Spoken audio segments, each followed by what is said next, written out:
What is up, Friday Nighters? Welcome back to another episode of Just Another Friday Night. I am one of your two hosts, CM Chuck. Across from me, the man that's been missing for a week, Double A Adamantium Adam. Double A, welcome back. Hey guys, happy Wednesday. It's hump day. It's hump day. It's Wednesday. It's kind of like a Thursday, right? Because you're off Friday, right? Yeah. And I'm off Friday. Yeah. Tomorrow will be my last day. Yeah. We're hoping for some early release from work. We'll see if we both get so lucky to get that. Yes. Last week, guys, we didn't do, or I did like a little 30-minute episode. It wasn't kind of a full episode, just kind of me chatting and wanting to do a little something to talk to the Friday Nighters. It kind of felt weird to not put out anything for a week. I don't think we've ever done that since we started. But last week was crazy, right? It was like you were super busy. I got super busy. This has become like the worst month in just trying to get everything ready, trying to get everything done. It's become a hassle. But we're making it work, right? We're going to make it happen. If we got to give you an episode on Sunday, like I did on a gloomy Sunday or a Monday night or whatever. Well, you know what? There's only 2 more weeks, and this is the 1 week, and next week is the second week. So hopefully it'll go by better again. Well, I'm happy to be back here in the pod lab. Happy to be back with you across from me, Double A. That always makes me feel comforted. Aaron B in the house says, hey, my boys. What's up, Aaron B? Aaron B had some karaoke at his work the other day, like inside. I was like, whoa, what the heck? That's pretty cool. So yeah, Aaron, welcome, buddy. What else, Double A? Guys, you can see our ticker at the bottom there. We're letting you know right out the gate what's going on. Jason in the house says, what's up? What's up, Jason? Anthony in the house. What up, Tony B? He says, finally, the Rockets come back home. Well, welcome back, man. Are you done working up north? That's great. If so, I mean, you get to enjoy a warm Christmas then instead of a white Christmas. Yeah, we're here. It's going to be a hot one on Friday and Saturday. And Saturday. Yeah. So what are you going to do, right? Christmas in Texas, Christmas in San Antonio. You're going to be wearing shorts and t-shirts. So I guess it's not too bad. We're not shoveling snow, right?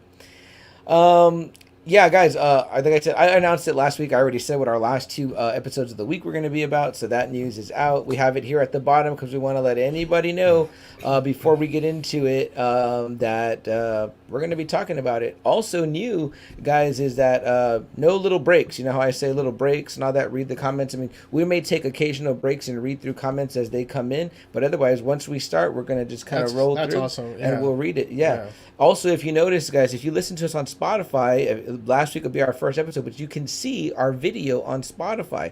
The video that we're making here will also be available on Spotify. Additionally, before on the Spotify version or anywhere you get your podcast, that version would not include the comments part where we read the comments from you, the audience, live. Well, it will now include that in the audio. You'll be getting all that audio. What is going to be missing, unfortunately, is we have really great intro music that we do at the beginning of our episodes on the podcast version, wherever you listen, Spotify, Anchor, iTunes.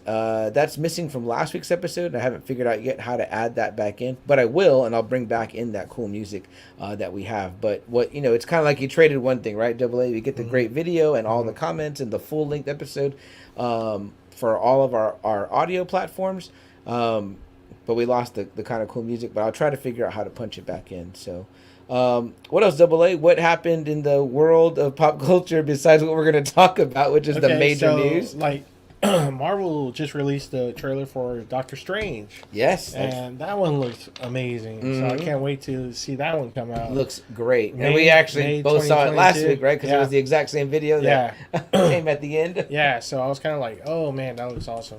Hawkeye season finale is today, I believe. Yes, today. It was. Yes. Okay, so we got that coming up. Have you had a chance yet? No, but me and my daughter are gonna binge this week because next week we got Boba Fett, and then it's Cobra Kai coming back. Oof. So it's kind of like I gotta get my ass settled in because I'm pretty sure we're gonna do an episode either on Boba Fett or Cobra Kai. So, I'm pretty sure we're gonna probably cover both. So I was like, I really gotta get these shows going. I mentioned The Witcher last week, which I haven't yet started, but I heard that it's killing it on Netflix right now. Okay. So that's already out too.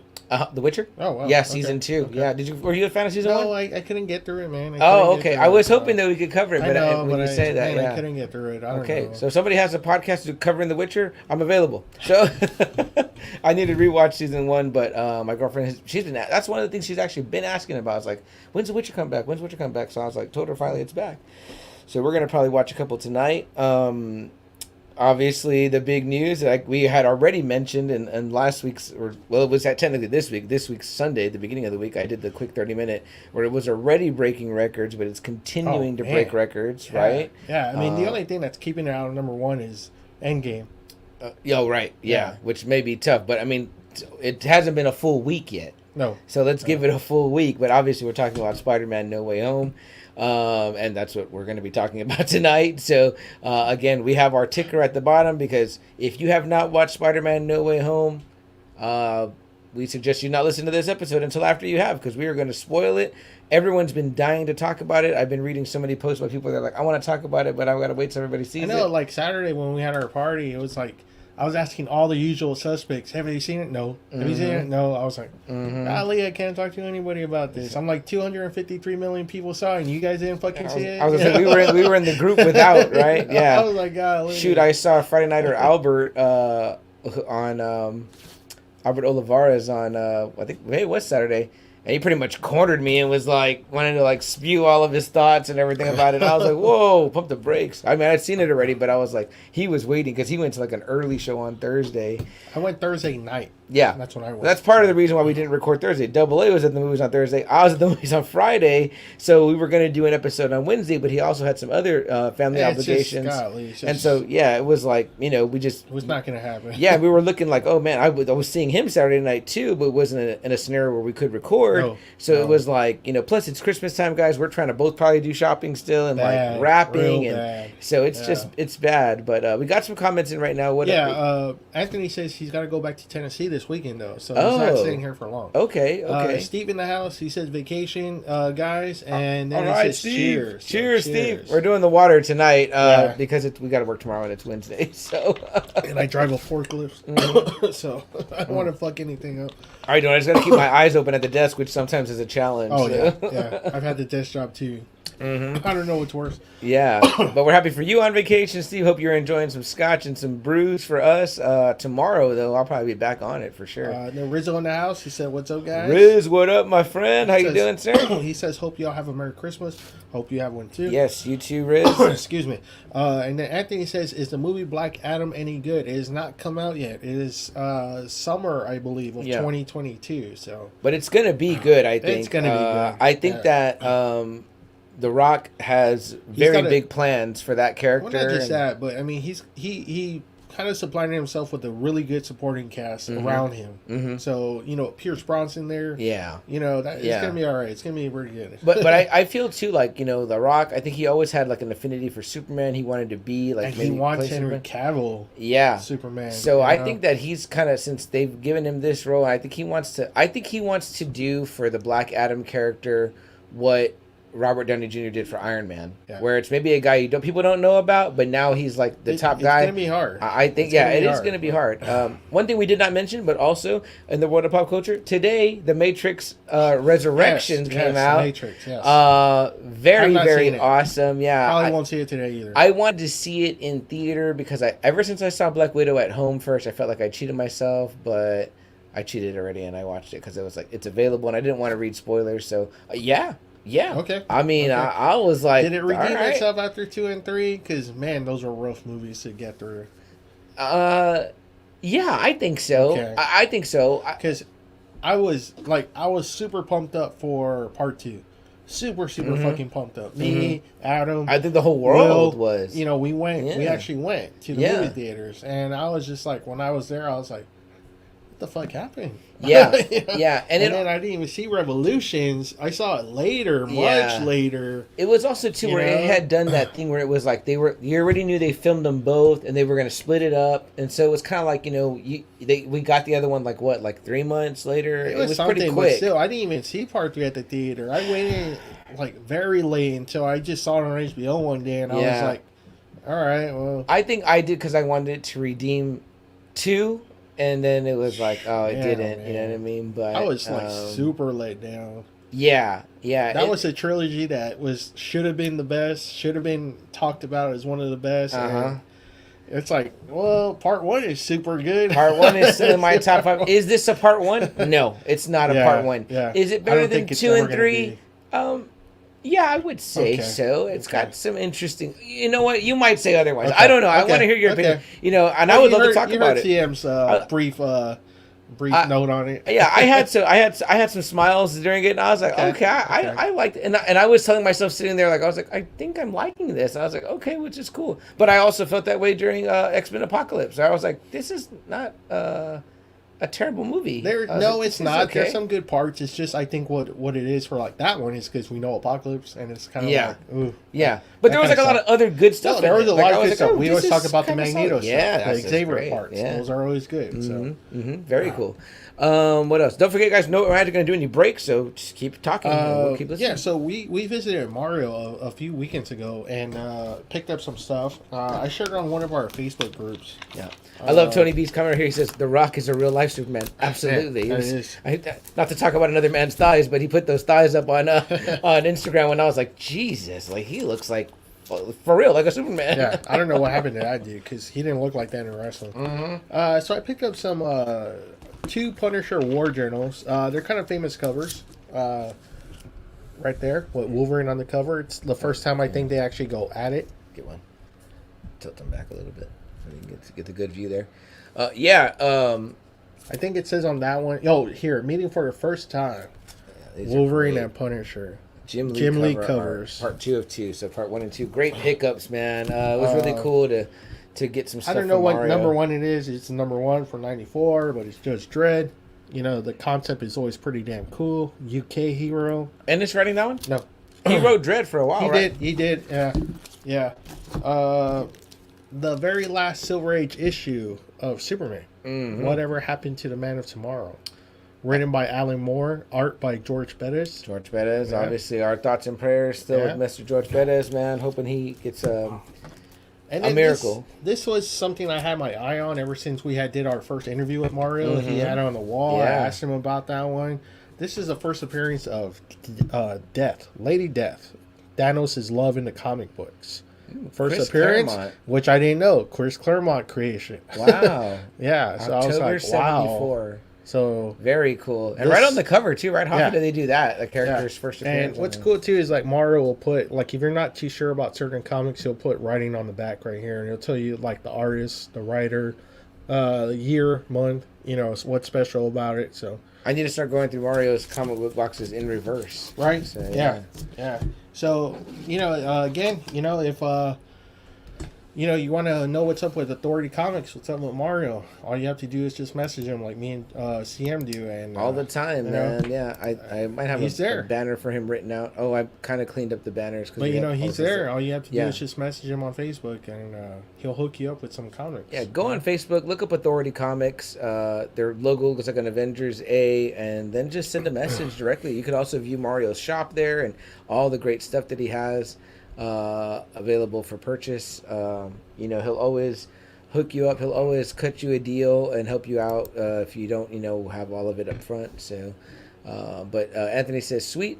I don't know why, but it just says Facebook user and it says nice. So if you are a Facebook user that wrote nice, tell me your name in the comments, because for whatever reason we can't see it. I can't see it. I don't know if it's picking it up from the group. Right now we're streaming live to our Facebook page, our Facebook group, and our YouTube or whatever. I tried our Twitch, and I noticed we weren't getting any traction on our Twitch, but I think I have some of the settings wrong or something like that, so we're not getting pushed out to the audience we need to be. So if anybody knows Twitch and how it works, let me know so that I can get a lesson from you.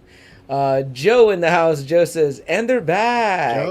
Joe, welcome back, brother. We're missing you and Lucky's pod, man. Y'all been on a little bit of a Christmas break. Vacation. Yeah, Christmas vacation, man. Y'all been enjoying yourselves there. I did get to run into Lucky though out at the little show that they had over at Atomic Toys and More. Oh, that's right. Atomic Toys with Javi's store, so that was cool. Joe says, sorry, getting a massage at Sports Clips. Very nice. Tell them to broadcast us instead of sports right now. Rizzo is riding high still over his victory over my Brady. Tom, yeah. The shutout. The first time he's been shut out ever. Yeah. So it's rough for me to read Tommy news. And also my Patriots lost to Rich's Colts. So it was like, oof. You know what? His Colts have picked up a lot. Yeah. And I got brutally decimated in fantasy. So there's that as well. So it's like, I think that's over for my fantasy season. It's been hard now, especially with all the players getting COVID too. Yeah, I know. It's really, you don't even know what the fuck's going on anymore. It really, really fucks up your shit. Let me tell you. You know what I mean? So, Tony B says they have the best massage. Okay, I did not know. We're not in the loop. Sports Clips was just a haircut. Yeah, are they the ones that give you beer? Can you get a beer in there? Yeah. But we weren't. I wasn't aware of $10 beer massage and a $10 beer at the Sports Clips. Okay. My girlfriend cuts my hair, so free. Yeah, free. Yeah, she'll probably let me have a beer if I want, but no massage though. She's like, nah, you.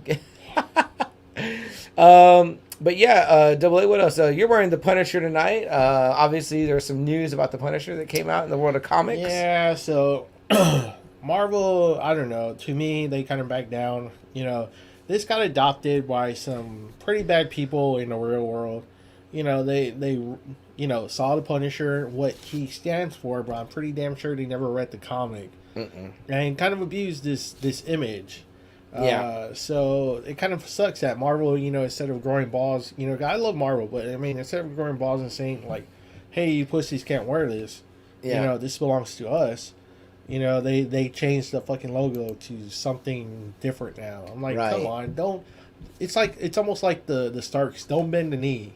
Yeah, Game of Thrones style. Yeah, I mean, come on now. This is yours. Jerry Conway created it when he was like 18. Yeah. I mean, come on now. This is your logo. This represents the Punisher only, Yeah, and I did read that, like, longtime Punisher writer Garth Ennis, my favorite writer, came out against, it said the people that were wearing it using the logo incorrectly were stupid. And then they even wrote it into one of the books. They said where Frank Castle, the Punisher, talks to some cops and says, like, if you're wearing my logo, you don't know what he means. You're not. I shouldn't be a role model for you. You know what I mean? Exactly. Like, that's like one of the reasons why when he didn't want to wear the Cap costume, he was like, no. Exactly. I've done bad things. Yeah, exactly. But again, everything becomes politicized. So. Bad, and so Marvel, like I say, kind of bent the knee, and instead of just like owning this like they should, they changed it. Yeah. To, I don't know, something fucking I don't know. stupid. Yeah, he's going to be an assassin for the hand. Which is kind of like another thing that's like weird. It's like, really? Right. Like, Frank doesn't listen to anyone. No, he doesn't. I don't know. I think that Garth Ennis is the definitive Punisher writer. Sure. But like I said, this was designed by like an 18-year-old kid. Yeah. I mean, come on now. I've heard that like the Jason Aaron does have some good stuff, but I've yet to read it, and I really couldn't find myself getting into that much. Anybody else that really did really well on Frank since like the old days. But we'll see. We'll see how I may check out the one story, not this new one with the hand and the weird logo, but yeah. I mean, he's been everywhere, right? I mean, he's ghostwriter too. No, yeah. He's been a little bit of everything, right? So I mean, I guess you got to take these characters. A spirit of vengeance, an assassin. Right. You got to take these characters on different paths, otherwise they get stale, I suppose. So we'll see. But that's why I'm wearing this. Yeah, very nice. Very nice. The Punisher only. Yeah, and I'm wearing. I think I've worn this on the pod before. I tried to wear two shirts twice, but I can't remember which Spider-Man shirts I've worn before on this. But Tony B says Chucky was looking for you, Chuck. Yeah, he's got a great full-size Chucky doll. He sent me pictures of. Pretty neat. I think he said you picked that up when you were up north, right, Anthony? That's pretty cool. Yeah. But I don't know, Double A, since there's no breaks now. I mean, I guess we'll pick through some comments. Sure. Great part is you guys can join with us throughout the conversation. Like we said, and if you've seen the movie, hey, join in. Yeah, and if you haven't, you might want to click off now because we're gonna spoil it, guys. Now we're not gonna go through it, frame by frame and tear it all over that. We're gonna kind of talk about what we liked. I don't think there's any what we didn't like, but what we liked, how we felt about it.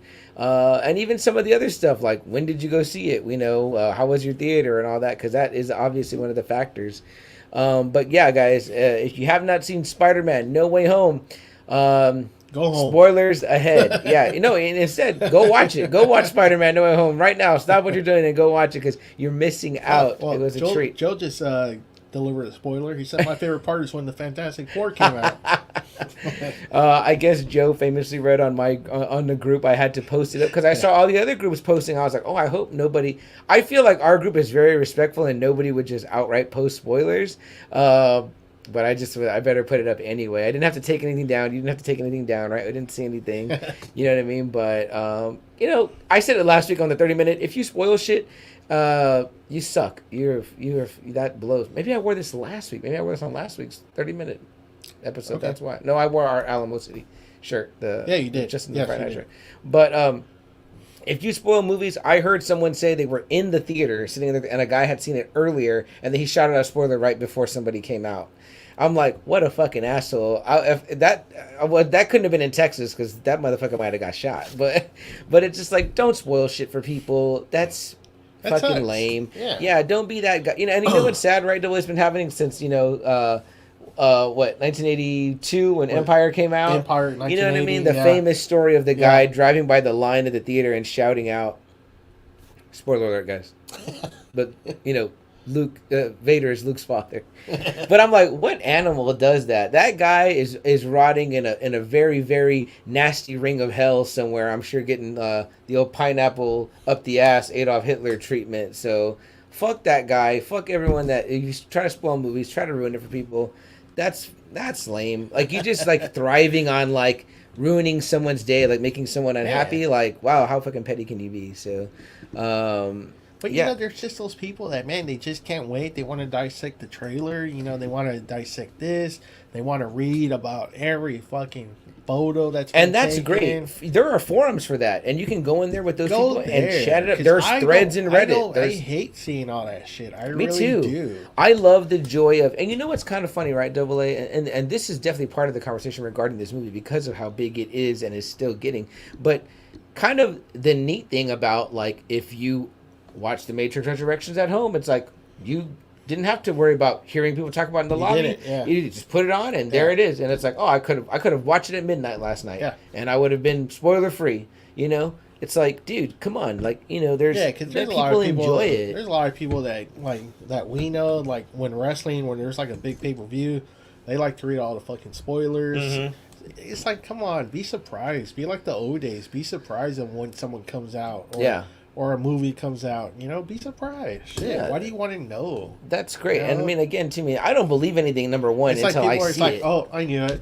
Oh, I knew it. I knew he was coming. Yeah, like you take great gratification in that or whatever. I'm like, are you a fan? Like, do you like this shit? Like, it's like kind of like you just don't really like it even. But Joe says, Chuck wouldn't text me until he watched it, which is true. You weren't the only one. I had to ignore Albert, too, because Albert is notoriously bad at, like, dropping spoilers unintentionally. And I'm like, dude, I told you I hadn't seen it. And he'll be like, oh, man, but that part real quick, so-and-so was awesome. And I'm like, yeah, it's like, I just fucking told you I hadn't seen it. What's that boxing movie with Jake Gyllenhaal? Southpaw. No. Yeah, I think you're right. I think it's Southpaw. Is it? I don't know. Well, anyways, there's that movie, right? Mm-hmm. And my friend's telling me, I told him I never seen it, right? He goes, spoiler. He goes, oh, man, it sucks like when Rachel McAdams' character dies in the beginning. I was like, oh, she dies. Wow. Oh. Well, I was like, was it important? Because in the trailer, makes it look like she's pretty fucking important. Yeah, yeah. Dude, I famously had, like, fucking, spoilers, everybody. I have fucking Dumbledore's death ruined for me by someone that had read the book. And then they were like, man, it's going to fucking suck when Dumbledore dies, whatever. Yeah. Like, this is like when I worked at Hot Topic and, like, they were talking to, like, other people. And I'm just like, dude, people fucking barely just saw the other movie, like, a movie ahead. I'm like, what the fuck? And I remember the whole time reading the books after that and all that, thinking to myself, does that really happen? Like, I'm trying to convince myself that it didn't happen. You know what I mean? Like, I'm trying to, like, it not be real. Hey, Sam, let me cut you off real quick. Jerry's in the house. He says SpiderMan was legit. Gonna have to go finish packing, but wanted to pop in and say this film was dope. Thanks, Jerry. I'm glad you popped in. Yes. Finish packing whatever you have to do. Absolutely. Packing. Where are you going, Jerry? Let us know about your trip. Are you going on a holiday trip? And if we don't see you again before it happens, Merry Christmas to the icon of Christmas podcasting, Jerry man, D. It's your day, man. Yeah, man. Your time to shine. Your day more than anyone else. I know. Double A even hung up a special book for you. You can't really see it down here. Let me see if I can. Let's see if we can get some light on it real quick. If you can see it. No, this one's too bright. Yeah. But anyway, it's a Spider-Man issue. Which one, Double? Let me see. we can get some good light. If we cut it off, Kelly might be able to see it there. Nope. No, I guess it's this light that's doing it, but yeah. See, you still can't see it. we took a chance for lighting, and it's like so much glare. Well, it's a Christmas one that you had podcasted about, the Amazing Spider-Man 314. Yes, 314. Yeah, great episode of Jerry D's podcast. Totally Rad Christmas. Go check it out. But yes, we cannot second Jerry's sentiments enough. So, Double A, like we said, you saw it Thursday. I saw it Friday. I didn't even hear from you until you knew that I had already seen it. So yeah, because that was great. Thank you. I didn't even want to say like, man, see him. That was like the most badass movie. I didn't even want to see that because right away you're probably gonna be thinking like, man, fuck. I don't even like when someone's like 2 end credit scenes. Stay till the very end. I'm like, I was gonna stay till the very end anyway. I always stay till the very end. Marvel has trained me well. Like, I don't like doing any of that stuff. I don't like saying like anything. I don't even like saying if the movie sucked because I don't want to ruin that person's like image of the movie. Or when someone says like, "Oh, let me know what you think about that first part," I'm like, "Yeah, okay, oh, great, like, okay." Like, just don't say nothing. You know what I mean? But yeah. So thank you, Double A. The way you handled it is exactly how we know each other. Yeah. And so I didn't hear from him until later. So Joe did text me, and I think it was kind of late because I think he saw it late. I texted him in the morning. We were kind of like texting like almost the whole morning. Oh, cool. Okay. About what our thoughts were on the movie. You guys had both already seen it, so perfect. So we're texting like on Friday. So.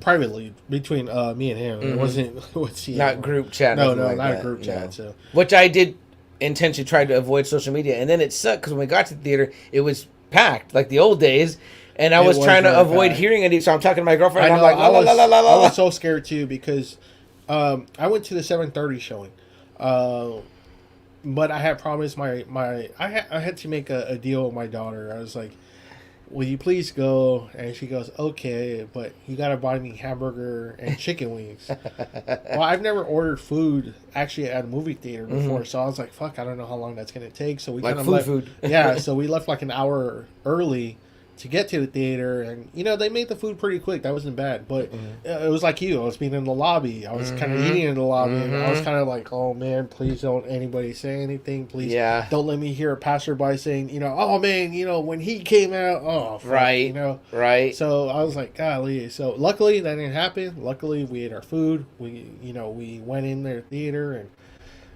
It was, spoiler free. Yeah, and it's funny because I left early too, and we were going with my whole family. So it was like me, my mom, my dad. Me and my girlfriend, then my mom, my dad, my sister, and my nephew. We were all going, but we left. Me and my girlfriend left early because I said, "Look, the theater's gonna be packed." Yeah. We went 7 on a Friday, so I was like, "The parking lot's gonna be shit," which it was. It was. We got lucky. We got a spot up front, but I said, "Look, I want to get in line, get our concessions and all that, and then so that way we have I don't want to miss the beginning of like that." Like honestly, if it was just me, I can go without popcorn and fucking drinks. But my family can't. No, yeah, my family can't either. Yeah, and then we leave the whole fucking bucket there. I gotta be the one that has to order because I'm the one that actually looks at the deals and says, "Okay, let me have the nacho one, let me have the popcorn one, let me have the mega deal one." You know, I have to, make sure we all get a drink, we all get what we want, and I have to read the fucking deals. Did you get the cool SpiderMan bucket? No, I didn't. No, they didn't have those at the theater I went to. They didn't have the Mayan. Oh, you went to the Mayan. They didn't have. Nice. They don't have any specialty shit ever. So yeah. Oh, interesting. I thought they would have had some. But it's like that's what I'm always looking at. I have to make sure I look at the deals to see how. Okay, this one comes with a large popcorn and 2 drinks. Mm-hmm. Okay, that's me and my wife. This one nacho. Okay, that's my daughter. Okay, that one. My son. Okay, we all got our drinks. I love that. Blah blah blah. Okay, but I have to be the one that has to order it. You know. I get you. My girlfriend's pretty satisfied usually with just popcorn and like a soda. So they have that bucket deal, which we got. It was just like I should have brought that to show. But if me and Sam went, I'd be like, "Oh, I'm good. I'm going straight to the seat." And yeah, if he said that, I'd probably have said the same thing. I'd be like, "Okay, let's just go and sit down." Like, okay, are they seating yet? Let's go sit down as soon as they start. Because it is assigned seating, so it's not like we have to worry about. And that's what's great because I told my daughter, I was like. Golly, you should have been there in the old days. Yeah, you'd be fucking fighting for. You don't want to end up in front, Yeah, that's like a day you told your wife or your spouse to bring a jacket just so you can throw it on the other chair. And you can throw the other one. Yeah, and have your purse right there on the other one, and then you and the other person sit far apart and be like, "Oh, these are all ours." Yeah, you're pretty much like hurting trying to get in past everyone, so you get like kind of the right seat. You know what I mean? I hated that. You didn't want to end up in the front, so yeah, assigned seating is a dream. Been great, yeah. And that dates us how old we are, where seating was not assigned at one time. Yeah, brutal. Double A, how packed was your theater that night? It was to the full, To a full. The front rows? Yes. Our front rows were full Yes. too. Okay, so Joe says it was an amazing, spectacular Spider-Man, but I had one issue. Okay, I want to get to your issue, Joe. We want to get to well. You might as well just post it, Joe. Go for it, because I don't know if we're gonna get to our issues any time up front. But yes, also a full theater. I mean, you can like the old days, right? It was that great feel that just that big anticipated moment that everyone's just like really rushing, really trying to eat so they won't, hear any crunching or anything. Yeah. Like I was like, does anyone need to use the bathroom? Because once the trailers come on, that's going to be the last time I'm going to ask you guys, when you want to go to the restroom, because I'm not leaving this when the movie starts. Yeah. And sure enough, everyone's like, okay, let's go. I was like, all right, let's go. I was thinking that too. I don't care about missing the trailers. I gotta pee. I was like, let me go pee right now. Yeah, because I was like, it's almost a 3-hour movie. We all got the mega drinks. Wow, I didn't realize that it was that long. It's like 2 hours and 38 minutes. It's almost a fucking Avengers movie. Good runtime. It didn't feel like that. It didn't, and that's what was great about it.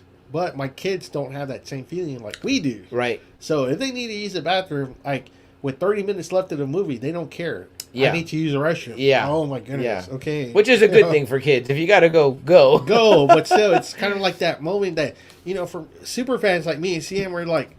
Right. You're already at the end, and it's like, right. Oh no, like, fuck. Right.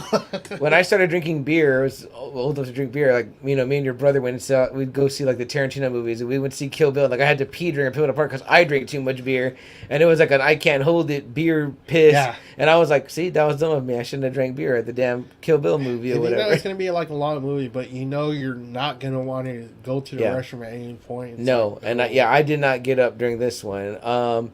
So I wrote that prediction right on our Twitter, and then I had wrote it in our group too. But it was like, this movie is going to be the one that brings people back to the theater. This is going to make crowds cheer again, like they did at Endgame. And I mean, it did feel like that. It felt like the old days. It did. It felt good. I was like, okay, cool, really And it was so neat because I have my girlfriend on my left and my nephew on my right, and like during certain stuff, I could see his little head turning to me or whatever, and I just put my hand on him, like yeah, like it's awesome, right? Like we're both kind of like, and he'd be like looking like, is that cool or whatever? And he's like, because he's thinking the same thing. I think like, oh man, But I mean, let's get into it. Like, where were some of the points? I think we were probably both thinking about that first big moment in the beginning, I mean, so right off the bat, it kind of goes straight into where Far From Home left off. Right. Like, right off the bat. Right. The whole, J. Jonah Jameson coming out saying, Spider-Man is really Peter Parker. Mm-hmm. Spider-Man freaks out. Everyone's just hounding him already. Yeah. He gets MJ out of there. It's just a whole mess. Helicopters are everywhere. They're following him. Yeah. All that kind of stuff. And you're just like, and a lot of this, I think he's fucked. They kind of developed a lot of this in the trailers, you know what I mean? Like, they pretty much gave us like the plot up to a certain point, you know what I mean? It was like, his identity being revealed is causing trouble or whatever, and eventually he goes to see Strange, and he's trying to get it erased, and in that happening, it creates this rift. We find out too, right, that he's not even the fucking Sorcerer Supreme. How did you feel about that? I was kind of pissed off. I did not like that. I didn't like it either. Yeah, I was like, what the fuck? What? Just because you're gone? I mean, you blipped out. All of a sudden, he still stays Sorcerer Supreme. I'm like, that can't work out like that. Right, and I'm like, plus you're back now, right? Yeah, like that should count for something. Doesn't you relinquish the title? Yeah, like okay, Strange is back.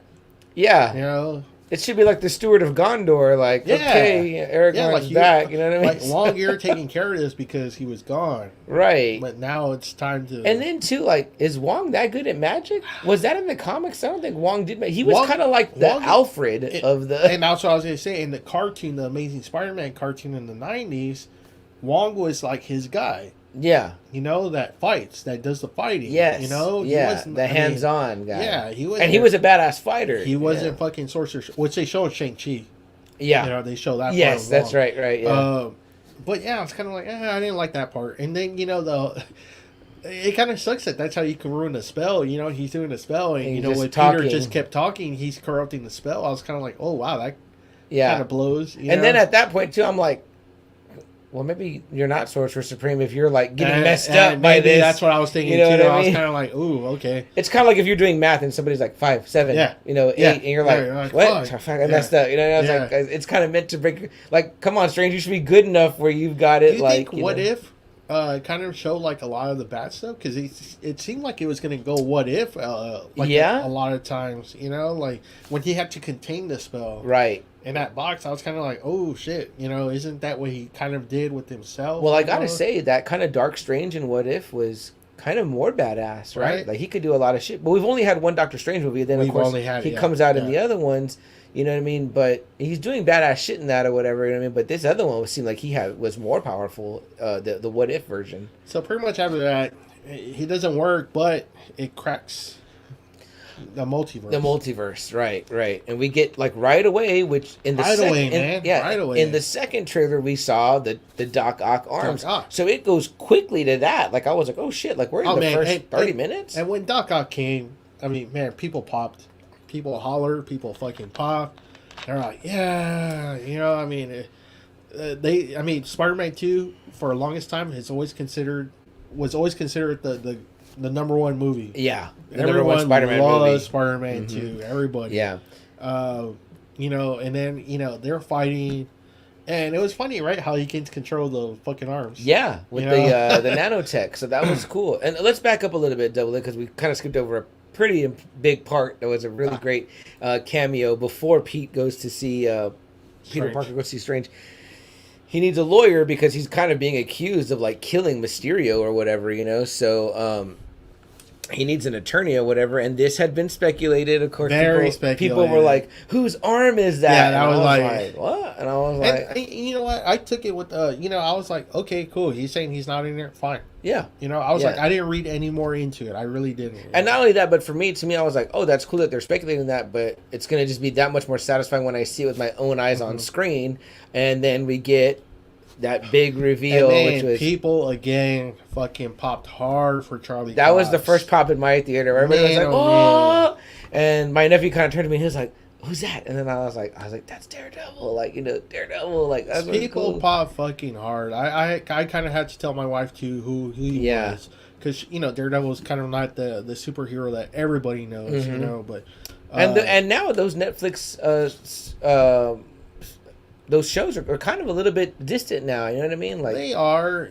It was a different tone that Marvel was letting them do, compared to the tone that they have now. But I mean, it's just really so cool that that Daredevil, no matter what, that series is Marvel canon now. Yeah. So everything that did happen in that series is happening. Which I was always kind of baffled, Double A, because they never made it feel like that it wasn't canon, because they talked about the Hulk and they talked about the Battle of New York. And that's the thing, because Marvel still had control of those shows, but they've been kind of treating them like stepchildren a little. Yeah, bit, and it did feel as though they were kind of, like you said, focusing on like another part of New York, a less superpowered which part, I like it too. Yeah. That's the way it's always been. Hell's Kitchen has always been its own little fucking area where Spider-Man's like, you know what? That's Daredevil's area. He's got it. And Luke Cage got Harlem. Exactly. It's like, I don't have to go over there. They got it here. Daredevil's a friend. Well, in the old comic book tales, they're friends. Yeah. And it's kind of cool because, like, I showed my wife the Amazing Spider-Man, that episode where Peter is getting charged for treason, and Daredevil is nice. Representing him. Yeah, he's his lawyer. Yeah. And so she was like, "Well, even in the cartoon?" I was like, "Yeah, even in the cartoon." Look, he's kind of like the resident lawyer, you know what I mean, in New York and in the Marvel. The cheap lawyer, but a very good lawyer. Yeah, very good and too. Somehow, I don't know how. But he gets the charges dropped against Peter. Yeah. Which it was like all charges are dropped. Freaking murder. You know what I mean? But he tells Hogan, happy, he's like, "But you, you have to get a really good lawyer." Yeah, because of the Stark tech. Yeah. So Joe says, kind of felt like I spent the first half anticipating the other Spider-Man to come in. I tried not letting myself go because I didn't want to, anticipate anything. Right. I wanted to just enjoy the movie, so I really didn't want to wait for Toby. Andrew, I was just like, I want to see the multiverse, what they're gonna do with this whole how they're going to multiverse. get there. Yeah. And oftentimes, Joe, I tell people this. Sometimes your first viewing of a movie, you are kind of anticipating certain things. Much. When I watch a Star Wars movie, I'm like, when a lightsaber is going to come out? You know what I mean? Like, when is the bad guy and the good guy going to duel? But if you do that, you kind of rob yourself of you're not the like earlier part of the movie. Yes, it is difficult, and that's why multiple viewings are sometimes necessary and, or awesome. With the second time around, you watch something. How many times we watch something and then we're like, "Wow, fuck! I never even noticed that." Yeah, big time. I, to kind of throw a little monkey wrench in it here, but Christmas style. I just heard a great episode of Jerry D's podcast, Totally Rad Christmas, where him and some Anthony and Julia from the Tis the Podcast show are his guests. They're talking about Charlie Brown Christmas. Well, then they talk about the part where Linus tells Charlie Brown the meaning of Christmas, and they were saying that there's a part where in that part where Linus is doing that, he drops the blanket. So it was like, here's a guy that always needs a security blanket, but in this thing, he was totally sure of himself, the meaning of Christmas. And I was like, damn, that's deep. I've been watching that cartoon for like 40 fucking years. I was like, wow. Like, I mean, my mind was blown. I went out and bought a copy. I was like, I need to watch this again. Because I was like, that is so moving, right? Linus with the security blanket gives this speech with utter security to let the blanket. I was like, that's pretty deep. So, I get it. So yeah, you probably did feel that way, and that's totally okay. A lot of people probably felt that way. That might have made the Charlie Cox pop a little bit lighter because people were kind of like, that's cool, but and then it was brief. I was like, I thought there was going to be more. I was ongoing. happy with that. I was really happy with that. Especially like Joe said, when they throw a brick and he's just like, he grabs it. He beats Peter to the brick. Yeah, Peter's like, what the how'd hell? you do that? Yeah. And what does he say? He has a great line. He does. I can't remember because people are like clapping and cheering like crazy when he did that. Yeah, people are fucking going ape shit over that. But I love it because it shows you that this is Daredevil. Like he's not like pre-power or nothing like that. Like it's going on right now. So, but yes, definitely when he caught that brick. Joe says, should the Sorcerer Supreme be fighting Abomination for money? I don't know. It looks like they're hurting, so maybe they should. Yeah, they're snowed in there over at on Bleecker Street, so I guess that's why Wong is fighting the Abomination. And then Joe says 2 was his favorite Spider-Man until now. Then he goes, let's just say how great that cartoon was in the 90s. Great. Absolutely great. Love that one. And then he says, except for Morbius, he sucked in that one. Yeah, he did. Bad. With his hand suction cups. He says he's definitely going to see it again. And he said, dude, spoiler for Tis the Pie.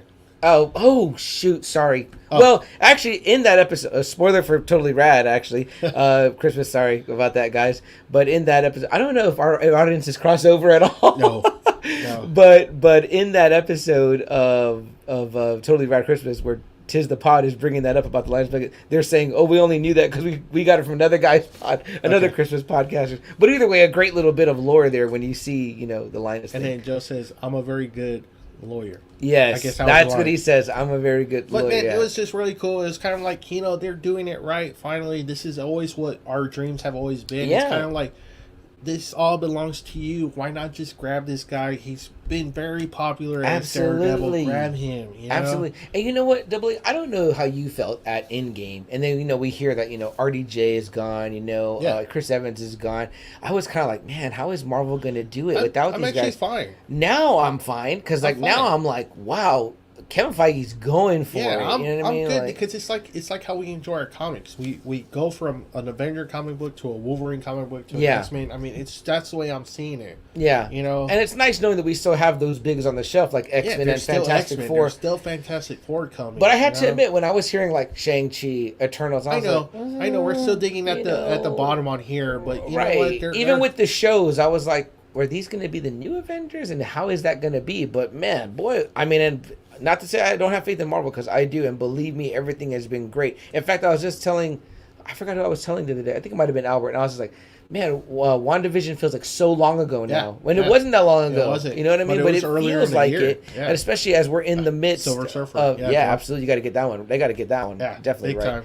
But especially as we're like in the where we're now at the end of Hawkeye, it just ended, but it just feels like, wow, WandaVision feels like forever ago. And so for it to be kind of, the trailer dropped today. And now today, it's kind of coming back again. Right. And the pieces, number one, just the multiverse thing is a great way to go. What a great way they've been doing it between the show and the movie. movie, so you've been kind of like still following it. Yes. You know, it's been great. Everything really ties in. But yeah, so let's get us back to where we were, which is back on the bridge. He's fighting Doc Ock, who he's never seen before. He's never heard of him before. Nothing. They're going at it, and Doc is kind of winning. Yeah. But I think it's more a surprise for Peter because he's like, "Who the fuck are you, and how do you know me?" Right. You know. And then when he takes off the mask, it's like, "Who the hell are you?" Yeah. You know? Yeah, that's a pretty cool moment too. And at the same time, his kind of he links up with the Stark Tech on the arms, and he's able to take care of him.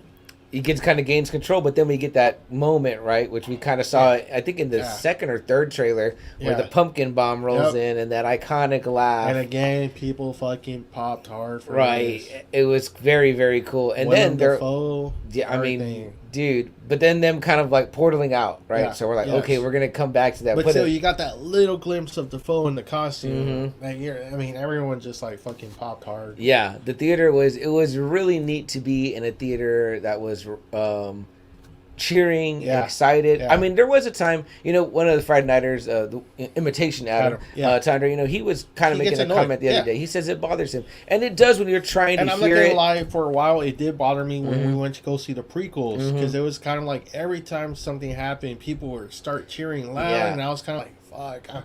I know it's kind of cool, but I want to hear what they're saying. And, right. It's kind of like, because that wasn't a thing in the movies. It wasn't. Growing up, Star that wasn't Wars a thing. Was kind of like the first time I had ever heard that. Yeah, I can even remember it must have been like Phantom Menace, but it was like people cheered like when R2 came out. People cheered like, oh man, when Yoda did the saber fight. Oh yeah, the first time. Yeah, they were cheering like they were like at a sporting event or whatever. Yeah, so it's kind of cool, and that's kind of another reason what makes like multiple viewings like good is because you get to go and see it like at a time when it's not as packed. I really enjoyed like seeing Endgame in IMAX. It was like empty except like me and my girlfriend and her boys, because it was like, now I hear everything. You know what I mean? Like all the lines and all that. It's weird though, because every time I see that movie, I can't help but think of the theater experience. So. Yeah, and it's like I'm not really that much of a cheerer, but sometimes I'll chime in when people do cheer, and like my girlfriend is a cheerer, so she cheers, but again, once everyone's already hooting and hollering, it's kind of like, you might as well just hoot and holler along if we're at that point, But so then we get back to the Sanctum Sanctorum, Sanctum Sanctorum, right? Am I saying it right? Dr. Strange's house on Bleecker Street. And he's already got who there, but the Lizard. Yeah. You know what I mean? Yeah, so it's kind of like Lizard is like there, like, okay, pretty cool. Whatever, and again, now you really. It's kind of like, okay, now you have to watch the Andrew Garfield movies to kind of know this one is. Right. Yeah. Because I don't know if a lot of people even knew, I don't know how many, those two movies made a lot of money. They made over 800 million, but they're always considered like the flops of the whole series. Right. Which I really like that first one. I'll watch it quite a bit. Yeah. I love the first one. I've always said I think that series has the best Flash. I think they have the best relationship. Gwen. Yeah, I love that they introduced Gwen because that was the first time they don't like have Spider-Man like being like, no, I can't be with you. I was like, man, in the comics, he's dating like a shitload of people. Yeah, he doesn't give a shit if he's Spider-Man or not. He's dating Felicia. He's dating Betty Brant, Gwen, MJ. I'm like, where did all of a sudden the movies introduced where he's like, oh, I love her, but I can't be with her. I was like, what? Peter didn't give a fuck. No, I like that after the Parker, because you gotta say this guy was like a nerd, man. He wasn't getting girls, and all of a sudden it's like college hits, and he's like getting to date a lot, and they're all like attractive. That's what any guy would do. I'm gonna go on a date with you. Where these movies started doing that, but Amazing Spider-Man was kind of like the first one where he was like, I want to be with Gwen, and then even after he promises Captain Stacy, he still does that. I love that they wrote that in there. Back, because she even says it. She's like, "Did my dad make you promise not to?" You know what I mean? And he was like, "Oh fuck, I do want to be with you." Or whatever. I can't stand Tom Holland's Flash. I hate his Flash. Oh, that Flash is the worst. This Flash fucking blows. Yeah, he's not a genius. No, but I love in the Amazing Spider-Man because he did start off as bullies, but they later becomes one of his close-knit circle friends. Yeah, and that guy is a good Flash. And that guy was a really good Flash. He comes off like a jerk. In the Toby, it's Joe Manganiello in that first one, right? But Flash is an important character. in the Spider-Man mythos, but I thought the Amazing Spider-Man one did a great job with that one.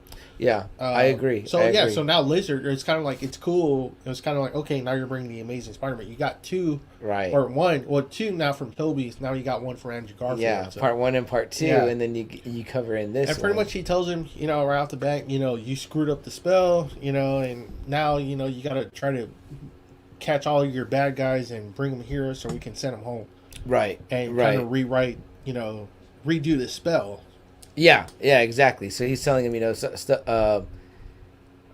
made like so many changes or whatever, and the things you were saying or whatever, which to me, I'm like, I would think that Pete would think a little bit like, dude, you deal with like chemistry stuff. You know that one or two things can fuck it all up. Like, this is like this man's chemistry, But I guess he saw what he did in, Avengers, and he's probably like, oh, you got this? You got this. Yeah. Like, shit. Yeah. There was a few things that I was kind of like, I think they had good chemistry, man. I love the interactions between him and Peter. Yeah. Those are great. Benedict and Tom Holland. Great they acting. did really great. They did. Like, when he's like, we saved half the universe. I think it's okay if you call me Steven. Right. It's like, okay, Steven. I was like, that sounds weird. Yeah, he's like, that sounds weird. Yeah, I love him. Sure. He's such a great Doctor Strange. He is, he's man. very. He is. That is like how I imagine him. And I hope arrogant Strange, and like. I hope Strange kind of stays on a little bit more. I like his character. Yeah, me too. So. Me too. Great character, the Doctor Strange character. Did you see the? I know we're kind of jumping ahead a little bit, but that truck that May is driving, or Pete's driving with Willem Dafoe. I don't remember. It's like a little white truck right before like he goes into like her little community thing that she does. Okay. They're spray painted Ditko. Oh, I did see that. Yeah, I saw that. Yeah. I was like, that's cool that they. I watched one video afterwards, like a couple of days ago. After I'd seen it, I'll go through and like see like who has a good like. All the things you might have missed, and I saw that on there. Yeah, I saw. So I thought that was cool. I didn't want to tell anybody because I was like, I know my wife doesn't really give a fuck. So right. But I was like geeking out to myself. That's kind of nice, your little moment for that, right? Yeah, because it's two of his major characters right there. It's Strange and Spider-Man in one movie. Yeah, I mean, I don't know how he was. They say he was pretty crankerous, towards the end. But I mean, it's gotta be cool to, at least see your fucking creations on the screen. Absolutely. Strange and Spider-Man 2. And then so well done too, right? Yeah, like done so well, One of the things I had noticed is that May works at like Feast or whatever, which is like, I don't know if that's from the comics too, but that's a big part in the game. She doesn't do anything in the comics. That's the thing. So everything that May does, it's kind of like new. Yeah. Well, the Feast thing is in the games. Like she does work there, like helps out the homeless and all that. So I thought that was really cool. Because obviously the Aunt May that we know is more like Tobey Maguire's. Right? Yeah. It's kind of like the one in the books. And it's kind of funny. Like in the video game, in the first one, the Spider-Man game, they make her kind of like the Sally Field version. Like she doesn't look like that, but like that age where it's like, oh, you're not like elderly or whatever, which I think we forget about that great Aunt May and Uncle Ben we get from the Andrew Garfield one. It's Sally Field and Martin Sheen. I mean, like, damn, that's pretty great, and they're excellent. They're both great. Very funny. They're both great. I love that. We've been blessed with good Aunt Mays and good Uncle Bens, throughout this. I think Joe just happened to mention about Galactus as a big bad that could be out there. He said he loved the Amazing Spider-Man. It's okay. So both 1 and 2. 2, I haven't seen that much. I think was just too ruined. They focused a lot on that actor that played Harry a lot in that one. Oh, and that guy sucked. Yeah, that guy sucked. The Electro, like, this is the Electro we should have gotten in this movie instead of the Electro that we got in Amazing Spider-Man 2. Yeah. Way better here, way better. I can see why Jamie Foxx came back again. Yeah, to get it right, to get the justification. Yeah, and it was cool. You kind of wanted to see more, I did. I wanted to see this one. More Electro, yeah. They make him pretty badass in the game too, and it's kind of neat. The costume's kind of similar in this one, and I was like, if he's doing that kind of shit, you know what I mean? Like, and they made him like that, pretty powerful. Yeah. I mean, he even has a great arc in the cartoon. He has a great arc in that one. Yeah. I need to rewatch some of those episodes of the Electro episodes. Joe says, I have a little magic word myself called please. Yeah, definitely. He says he loved MJ's character. And again, this is the Tom Holland has a different take on MJ. Honestly, this was the first time I actually enjoyed her character as well in these 3 movies. Right. This was the one I enjoyed the most. Yeah. She seemed a little bit softer in this one. You know what I mean? Yeah, because I haven't been a big fan of her version of MJ. Just like I was not a big fan of Kirsten Dunst's MJ. No, definitely not. That's why I said Emma Stone has been my favorite love interest. The Gwen Stacy character, and she did a great job. She does a great job. So, so it was kind of cool finding, seeing Zendaya kind of like being that MJ that Spider-Man Peter needs. Right. Definitely. I definitely love that. Joe says he wanted some Rhino, which is kind of cool they make mention of it. Paul Giamatti, and they make mention of it, which is it's pretty cool later on. That's a terrible costume, though. No, that was bad. I mean, but how do you make it, right? I mean, like but still, I mean, ugh. So we get them back there, and we're kind of meeting some of the characters, whatever. So what was like the next like big kind of pop? It'd probably be the, like, Electra, right? Sandman. Yeah, those are next. Yeah, and he's got the costume inside out. How'd you feel about that? Like that was kind of like, and then Strange gives him like the little gauntlet to kind of like get zap them back to the Sanctum. To the Sanctum, so they can send them all back to where they belong. And how did you also feel about the plot point about? Let me ask you that first, because the whole plot point was like Strange's like, oh, I'm just gonna send them all back. I've got this tool to do it, and he's kind of like, no, don't do that or whatever. I'm like, what? You talking about Peter? Yeah, with Peter's. Yeah, man. I was like, are you fucking kidding me? Like, you gotta send these back. The universe is fucking cracking. You know? Like, send these. These aren't your villains. And then look what it kind of ultimately cost him or whatever. I was like, dude, like if you would have just let Strange push the button, then, which also too, where I'm like, Strange, like you need to just like. Hey, that was a great battle though, right? Yeah, but I mean, I would have just like whipped him up in something and been like, kid, you're out of here, and then done what I had to do. You know what I mean? Like, you kind of get the feeling that Strange may be stepping up as some type of like leader for these, heroes, because he is going to be like the elder statesman, and he's going to be like one of the more powerful ones, I would imagine. Big time. Big time. Yeah, I mean, like obviously the next movie is going to be focusing, I think, on him. So I don't know. I felt what Strange was saying or whatever. To me, it would have been a moot point to converse it with this kid. I'd have been like, dude, no. You know what I mean? Like, I'm doing this, and that's what I'm doing. I'm going to zap you to Siberia real quick, and then I'll pop you back over when I'm done. You know what I mean? Like, if it bothers you, but it's just like, what? I don't know. Maybe they could have, I don't want to nitpick, you know what I mean? But I mean, like, maybe they could have tightened it up a little bit, like, that plot point. But you know what? I agreed with you, but then I guess at the end, they wanted to show the message, though. Yeah, which was great. Great. So that was an okay plot vehicle for that. It was hard to get there. That was a hard way to get there, but they got there. Yeah, because I almost maybe would have preferred it if, like, I don't know, maybe Strange got called away or something like that or whatever. You know what I mean? Like, you could have even had him noticing the Scarlet Witch shit going on or whatever, or like getting a vibe or something, or getting a vibe with the, obviously the Loki stuff is going on simultaneously too. Like he's like something more dire is calling me away, and while Pete's there, he's like, well, why don't I just do this and like keep these guys here or whatever, you know what I mean? Something like that, you know what I mean? Because it seemed more like it was cool that they fought, but how do you see that? Yeah, exactly. Again, that kind of makes me feel like, or maybe you should not be Sorcerer Supreme. Yeah, I know. That's what I was thinking too. I was like, like, would that happen to Wong?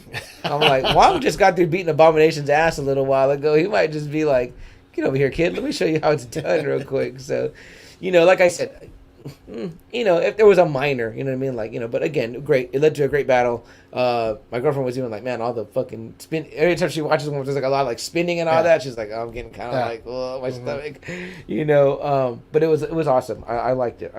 What does Joe got here? It's a great plot because it drives the rest of the movie. Yeah. Yes. You're right. Absolutely. And you need that. There's got to be something that causes it, because otherwise, right? If you were gonna put those two in a battle, who are you giving it to? Spider-Man. It's Strange for Spider-Man? Yeah, I would have said Spider-Man. Really? Mm-hmm. In any one? But a mature Spider-Man. Okay. I would almost give that to Strange, like, really, all the time. Because the Spider Sense could probably overtake the magic. Really? Okay, so that's a lot, which we kind of saw. That was kind of cool, right? The body reacting. Even he was like, oh, that's unusual. The body, reacting to that. So that was pretty neat. It's interesting. I would think Strange, the magic would be too much for someone like Parker, but interesting on that point.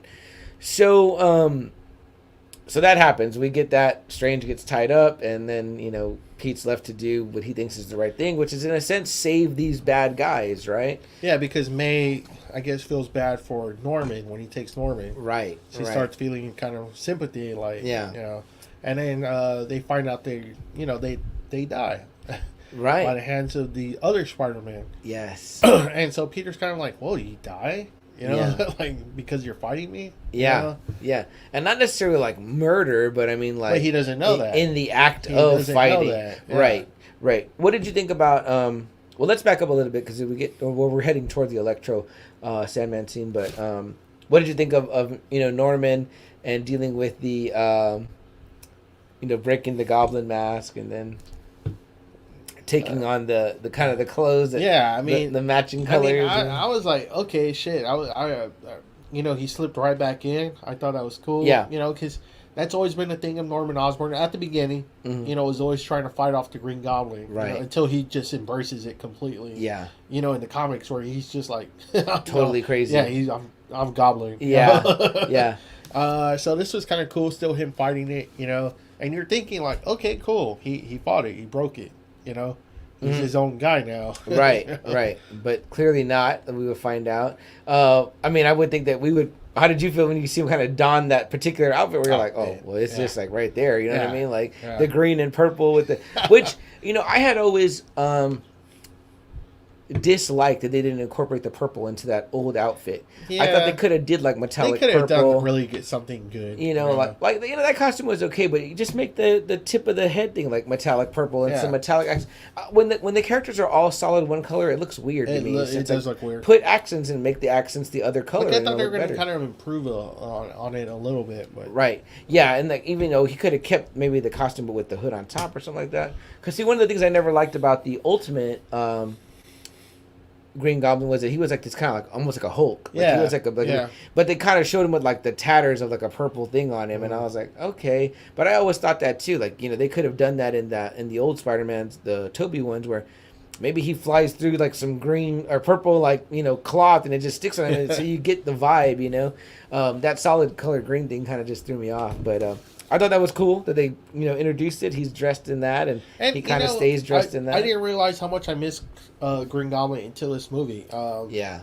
And it was kind of cool seeing Tom Holland fighting. Because, it kind of reestablishes Green Goblin as probably the best Spider-Man villain. Yeah. Again, this movie did a really great job of that. We'll get into that later, but, I was like, I forgot how much I missed this character. Yeah. This character is fucking great. I read some stuff too about like people were saying, like kind of a similar thought that man, Defoe really was excellent. He was way better than the first one. I thought way better. They fucking upped him up big time. It was very badass. This is why this motherfucker is always Spider-Man's greatest villain. Yeah, this is why the Green Goblin, man. I'm telling you, not anybody else. It's always the Goblin. He's the Joker to Peter's Batman. This kind of just helped me remind me that it's fucking Green Goblin. Yeah, that moment is pretty intense, right? When they're all there in the in Happy's place, and he's kind of just frozen, and I'm like, I think even he's thinking like, what the hell? Like my Spider sense is going like nuts. And, I like that part too, because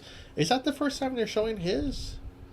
I can't remember them ever showing like his spider sense like that, where it's going off like that. Maybe not like that, but they do make mention of it in the other ones. Because remember, Aunt May kind of like, "Is your spider tingle or whatever?" He's like, "Don't call it that or whatever." You know what I mean? So, I thought it was cool. And he's like looking. I was like, that's a pretty cool part. And it's so funny how like so much of the other actors that people kept talking about were coming back. Because I do even remember hearing Jamie Foxx's name, but it's like I didn't hear any mention of Defoe. I didn't hear any mention of Thomas Hayden Church, and like, that's and like so I said, awesome. I was happy because it was like every new one was a surprise to me. So and they got everybody back. Came back. Yeah, I mean, which I'm sure it's like, hey man, you're gonna get to be part of like the biggest ultimate thing. You know what I mean? Marvel. You know what I mean? The Marvel Studios now. So for sure for them, it's like, hey man, we're gonna like right the wrongs. Yeah. So I mean, Electro coming out, Sandman.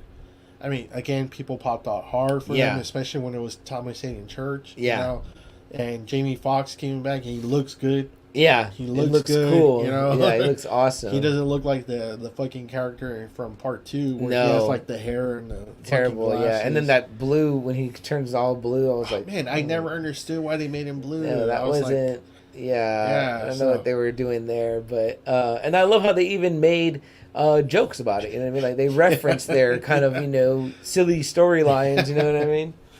What do we got? But man, I mean, it was like so many big moments, like right off the bat, like big moment, villain. It was kind of like, damn, like, Spider-Man 1, 2, 3, Amazing Spider-Man 1, 2, it was like, damn. Yeah. It was like all these fucking callbacks to, I've seen these, because we always said, like, Spider-Man 3, we don't like Spider-Man 3. No. But we love Thomas Hayden Church. Yeah, we both have said that before. It, yeah, on this show for sure. And we're like, man, so when he came back, it was kind of like, damn, he fit it right back into that character, like, right all over again, And I like, too, how, like, there were aspects of, like, him and Doc Ock that were still kind of like, we're not necessarily like, your villain or whatever, you know what I mean? Like, we're okay, well, let's hear you out, you know what I mean? They're like, all right, Sandman's thing is like, I want to get back to my world, to my kid, you know what I mean? Perfect answer, And then Jamie Foxx, he's all like, man, I'm really liking the power here. I'm feeling in this world. I don't want to go back to being that loser guy I was, And it was interesting, right? That, I guess it was an interesting plot point to have it where, Tom Holland's Spider-Man is like, well, let's help them. Like, that's what we do, right? We're like, science guys or whatever. Like, let's help them or whatever. It's their condition that made them bad guys. If we take that away, then they don't need to die. So that is an interesting concept in regards to that. But definitely dug the Sandman.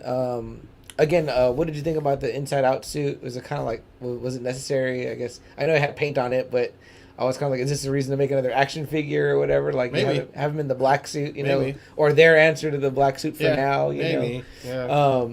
So it was cool, but I was kind of like, okay, he's just in that for like a second or two. But it showed, like, just again, like when he's fighting Electro, like how hard Electro can be as a Spider-Man villain. Yeah, I agree. I mean, electricity, and I mean, like that shit, shocks the hell out of you. You would think that'd be more potent, So he zaps both of them. They get in there, So now it's like a big old gallery. Of Spider-Man rogue villains, and that's when him and Doctor Strange have that fight. Because they're debating what to do with Tom them. Holland wants to save him. Doctor Strange is like, no, the universe is cracking. We need to send him back. Fuck what happens to him. Right. This ain't no problem. Yeah. He pretty cold stance from Strange, but at the same time probably accurate. I mean, because if they're loose in that world, they're going to be tearing it up. Very accurate, yes. And so they send him back, or they get rid of Strange, and somehow Ned has some like latent magical abilities. How'd you feel about that? That felt kind of like out of left field. It did, because okay. I was like, I don't know. I mean, obviously he's their Harry Osborn in this universe. Yeah. Yeah. Which I'm like, whatever. I never really care. I mean, Ned's fine. He's fine. Yeah. I was like, comic relief. You know what I mean? Sure. Like, I never even looked it up until after this one. I looked up because I was like, man, the name sounds familiar. Like the Ned Leeds, the Hobgoblin. Yeah. But I didn't catch that in the first two movies. I was like, oh, that's that Ned. Okay. You know what I mean? Yeah, because him and Betty are the ones who end up together. That's right. That's right. And then that happens. And then when they're referencing the best friend, betraying or the almost killing him. That's all. I was kind of like, oh wow, are they actually speculating he's going to turn into Hobgoblin and them two are going to go at it? I was like, oh wow, he's losing the weight for sure. That's what I was saying. I was like, are they actually speculating that he's going to, That's interesting. I mean, that'd be interesting because they've never done the Hobgoblin in a movie, so that'd be pretty cool. Never. In Far From Home, Ned and Betty are together. I didn't realize that the blonde was Betty Brant till this movie, and I was like, oh, she's Betty Brant. I didn't get that. I didn't pick up on that until this one. I just knew her as the reporter kid from the school, but when I saw it was Betty, I was like, oh, it's Betty. Okay, cool. Okay, that's pretty cool. Obviously, what's her name, Elizabeth. From the Toby ones. She's probably the Betty that you will recognize the most. Yes, because they make her kind of look like the one from the comics with the brown bob. And there was always that tension in those movies, but they never really. They did in the comics. Yeah. Damn, why can't I think of her name? Betty Brant? Yeah, the Elizabeth. What's her name? Yeah, I can't. Anyways, what is Joe saying here in the comments here? Let's see. Let me go up a little bit here. So Joe says, right there. A little spot I noticed. They destroy Statue of Liberty and Hawkeye, they talk about the new Statue of Liberty. I wonder if the timeline's the same. It has to be. I mean, I feel like it lines up almost perfectly. They have because to, it's by the end of this one, it's Christmas, and Hawkeye's taking place during Christmas as well. So that's a pretty interesting. It's almost Spidey is Marvel's #1. I know he's saying that in regard to me picking Strange over him, but I just mean like there's other characters that are more powerful. But I definitely agree with you that I think he definitely re-solidified himself as #1 because I would say... Yeah, I mean, as a solo... I would say for a while there, I think that it was like Iron Man. No, people would have thought Iron Man. As a solo star, straight up solo star, I mean, man, this re-established him as like why he's always the face of Marvel. Yeah. You know? Yeah. You can't do this with the Iron Man. I'm sorry, but Iron Man 2 sucked ass and Iron Man 3 was not great at all. Well, I did see this thing the other day, though, Double A, and it was very interesting because it was saying Marvel's old 1, 2, and 3, and it was Spider-Man, Hulk, Wolverine, and then it was saying their new #3, and it was Iron Man... Cap? Was it Cap? Or Spider-Man?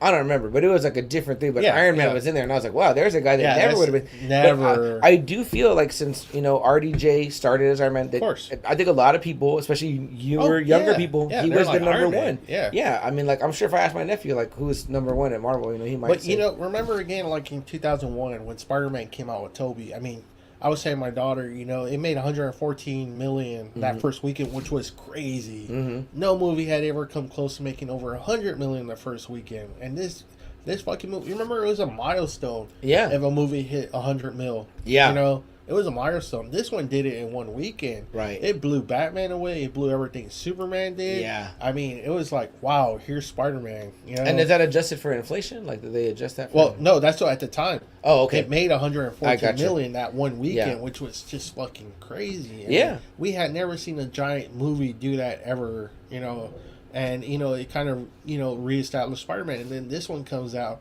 And, man, only Avengers with all that star power in Avengers. That's the only movie that it couldn't be. Well, not only that, but you're getting the culmination of that story, right? You know what I mean? Like Avengers Part 1 or the... No, the Endgame. The Endgame, yes. Yeah. I mean, that's the end of the story. This is the only movie that's been higher than Spider-Man. That's insane. That's insane. These are numbers that you would think Superman and Batman would get, Right. That's why they were so disappointed with Man of Steel when that one only got like to 800 million. Yeah. They were like, well, we beat Deadpool. Okay, you're supposed to be Deadpool. Yeah, it's rated R. Yeah. No, but I mean, you're supposed to be Deadpool definitely. anyway. Superman should beat Deadpool, yeah. Like, this was probably the opening they were planning on hoping for Man of Steel.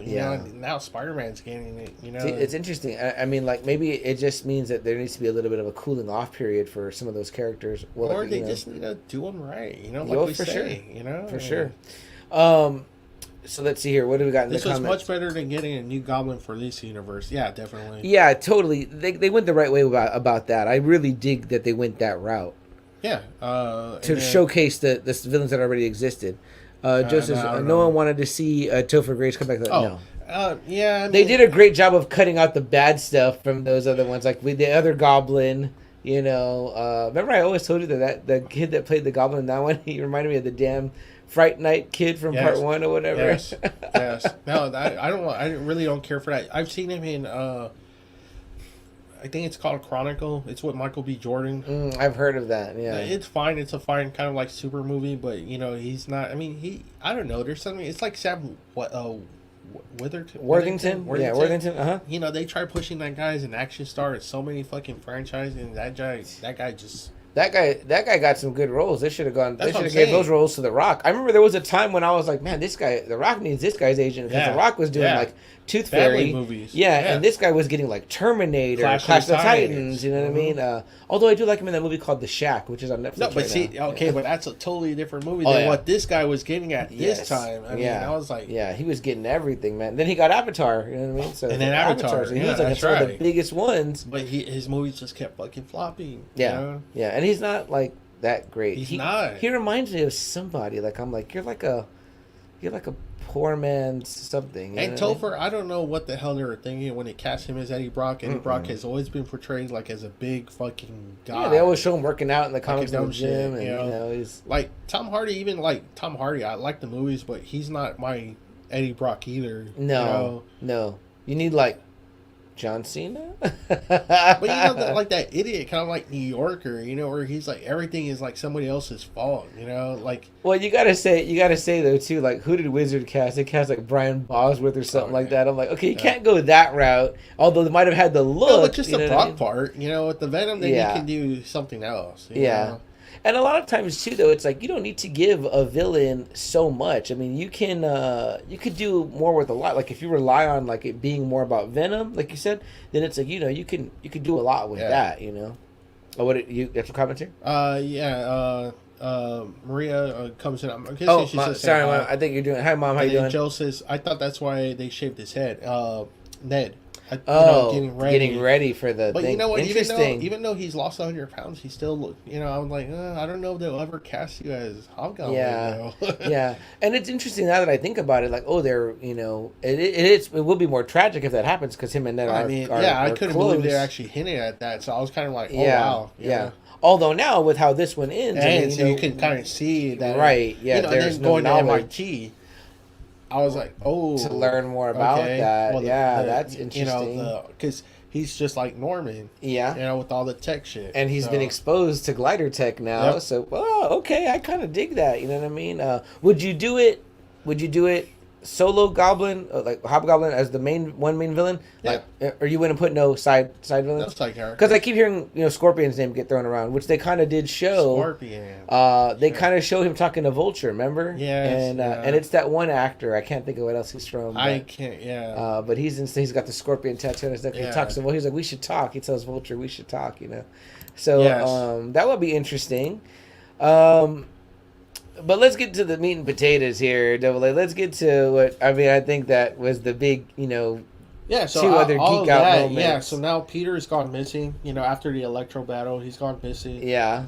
They don't know where the fuck to find him. And Ned's got know whether power. They should put the fucking button or not. Because remember he said, don't push it until you hear from me. And where is he at that time? Where does he go where he's all fucking pissy? I don't remember. He was definitely in his feelings, but... Either way, it leads to a really great moment where so Ned, he's like, okay, let me look for Peter, try to find him. And it does find him, and then there's that moment. Oh, man, and people pop fucking hard. Yeah, my crowd started cheering, like, right when the thing opened, you kind of see him turn around. They're like, "Wah!" And honestly, I was really surprised because for a long time, he was just shitted on. He was considered like the worst Spider-Man. I'm telling you, he's getting the Anakin treatment now. I don't know why, because Amazing Spider-Man is really good, and he's a great actor. And he is a really good actor. I loved his Spider-Man because it reminded me so much of the Todd McFarlane Spider-Man. Because how gangly he is. Yes. Yeah. And for me, he kind of had like shades of like Ultimate Spider-Man to him too, like with the kind of like a bigger head. And I loved, that he talks shit too. Which is kind of like Spider-Man as Spider-Man talks trash. Yeah. He's a jokester. You know what I mean? Like that's an aspect. That's why it's like, how come this guy didn't shut up? Yeah, there really wasn't that in the Tobey one that much. He made a little bit of jokes, but really not like this one. Yeah, this one really they played up that aspect, which is a big part of his personality because you're from the neighborhood Spider-Man, all that stuff or whatever. So that was cool. Yeah, so he comes off, he unmasked. And how'd you feel about the look? Obviously a little older, right? A little older, yeah. I was fine. I was like, cool. It's it's awesome. I was like I said, I'm a big fan of his Spider-Man, his interpretation. I love the first movie. I think it's really good. Mm-hmm. And so it was just really cool seeing all his shit, and the interactions. I loved it. He was in the Spider-Man costume, you know what I mean? And then I think, the crowd kind of held its breath because they were like, you got the wrong one, try again. And it was like, we all knew. Oh, man. And I have to admit, when he came out dressed like the way he was, I was like, what the fuck? Like, looking like an old man, you know what I mean? Like, he didn't look too bad in the face, but he definitely looked older. And, just that classic Tobey as Peter face, like what the heck? Like, I'm just for like him, it's been 20 years, right? For Garfield, it's only been 7 years. Which isn't that fucking crazy? I know. 20 years since, man. Like, we can say stuff that was 20 years ago. You know what I mean? I like know. 20 years ago, I was 20. So it's like I fucking was 20 watching, exactly. Him do it. But yeah, I mean, like the crowd went nuts. Man, I mean, they was went cool. super nuts for Tobey. I mean, Tobey is like almost like the Christopher Reeve, he's a generation Spider-Man, Yeah, that's really cool. I love that. My wife didn't really see the Andrew Garfields, but she knows the Tobey Maguire. Sure. So. Who didn't? Like you said, everyone saw those. Even my nephew has seen those. You know, and he's that's not really his Spider-Man. You know what I mean? But he's seen them. Yeah, and so this is like almost like the Grandmaster Spider-Man, the one who's already experienced everything, the one who knows everything. You know? So that was awesome. I love that. Yeah. Did you love like the interacting right away too? It was badass. I even love MJ when she's like crawl around a little bit, like, and she's telling before Toby gets there, and she's telling you that he's like, all right, and he's hanging, and I was like, okay, this is cool. Like, I dig it, but then to get that part, the webbing part, where they're shooting each other, pretty damn cool. I was really cool to see that part too, and then that's when you kind of get the band back together in a sense, right? You're like, all right, here we go. You know what I mean? And then they start asking, they're like, we don't know where Peter's at, and oh, you know what? Because the May part, that's why. Right. All that shit has already happened. All that happened. Yeah, that's right. We forgot about that whole thing. So, okay, let's talk about that a little bit. Let's read through these comments real quick, though. I thought that's, he goes, he and Peter gonna fight over MJ. It looks that way. Yeah. Yeah, that's interesting. Better call Saul. I think Rizzo's mentioning where the guy that plays Scorpion comes from. I know him from something else too, Riz. I can't think of what, and I can't think of the actor's name, but I think I do remember seeing him in Better Call Saul. I'm behind on that show, by the way. And then Joe says, greatest thing was my oldest saying Toby was his favorite, and my younger son saying Garfield was his. Yeah, I did it. It's on YouTube. Oh, okay, gotcha. Yeah.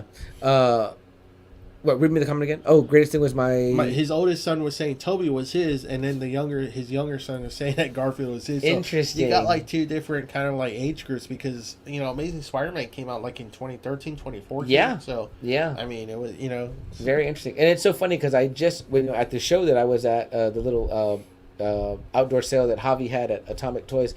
One of the figures my nephew picked like off of a guy's table was a lizard from the second one, and he was like, and he was playing with it one day just by itself on the table, and he was like, I think this is like my favorite figure, Uncle Charlie, and I was like, that one, and I was like, okay, cool. So he was just there messing with it and stuff like that, and I was like, interesting, you know what I mean? But he's like, since he likes the symbiote so much, it's like Spider-Man's so close to all that stuff. It's just like always in the realm of that. So I dig that, and I could tell he really enjoyed it because he kind of kept glancing over to me like every time something would happen that was big, and I'm just there like getting all emotional, like, oh man, like, this is pretty awesome, But yes, so how did you feel did you feel like was May's death warranted? Did it need to happen? I didn't think so, man. I didn't think so. I didn't like it. I was like, what the fuck? They killed Aunt May? But then until I found out why they did it. But I mean, that was cool because this one has an experienced loss. That we know of. No, right. Which I didn't know. Yeah. I was like, I thought they just skipped it. They were like, all right, you already know all the history. That's what I thought too. So I never even thought about that. But man, he's fixing everything. He got to fix Doc Ock.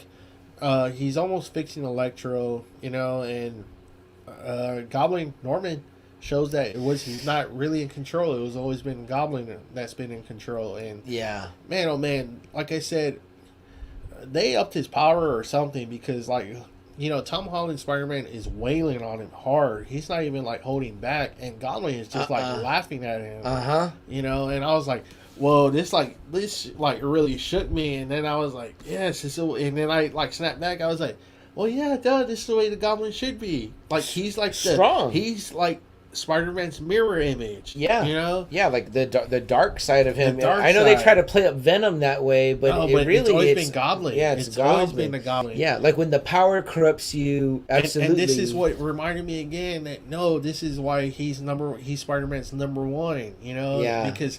Man, there's just so much personal shit this guy does to Spider-Man, and you're just like, man, this is like the only guy that Spider-Man's ever come close to killing.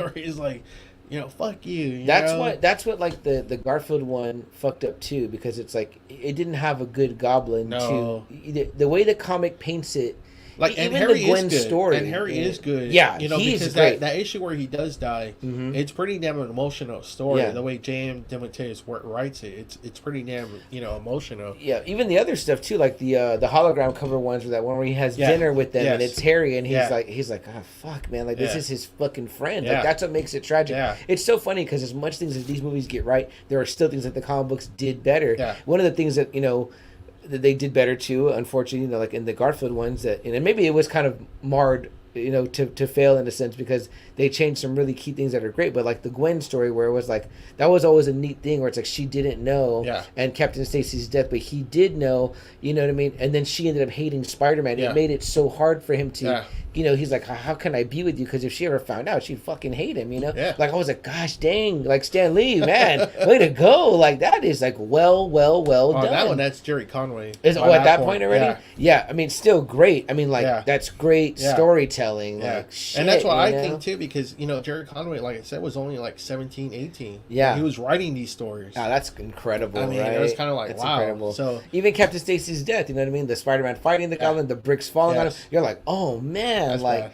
bad. That's what I mean. Like, but that whole way that thing plays out, to the end, with Gwen's death, is like fucking poor Spider-Man, like poor Peter Parker, like that's all fucked up, And again, the movies did good, but they did not capture that. They could have drawn that out. Maybe if they would have put that over 3 movies, and had the Captain Stacy stuff at the end, where you get, because I'm not a huge Dennis Leary fan or whatever, but he was likable. He was great in that one. Yeah, he was likable in that. And imagine you have that moment, but at the end of a trilogy with Toby, that would have been. I mean, with Andrew Garfield would have been much better. So, So then that happens. Yeah. So like Goblin pretty much wins. This is an all-out victory for him. He drops the bomb. Oh yeah. Electro's about to get powered down and be cured, and he's like, "No, fuck that." Fuck that. I mean? Yeah.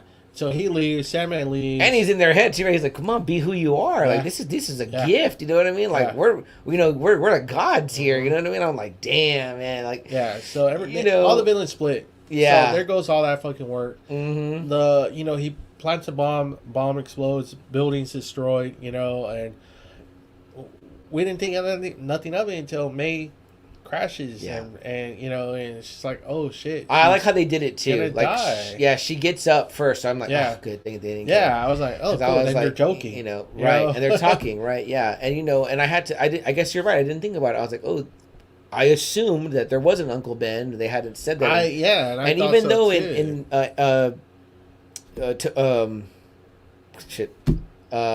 our current Tom Holland's movies, we haven't really heard the famous line yet. You know what I mean? Yeah. And then for it to happen right there, I think maybe it was like in my mind settling in, like, oh, what the fuck? No, they're making her like the sacrificial, the one that has to create that loss in his life. And I was like, oh no, okay. Because at this point we already love this Aunt May. Yeah, like I do too. Marissa Tomei is fantastic. Yeah, I was like, oh man, no. Like I was like.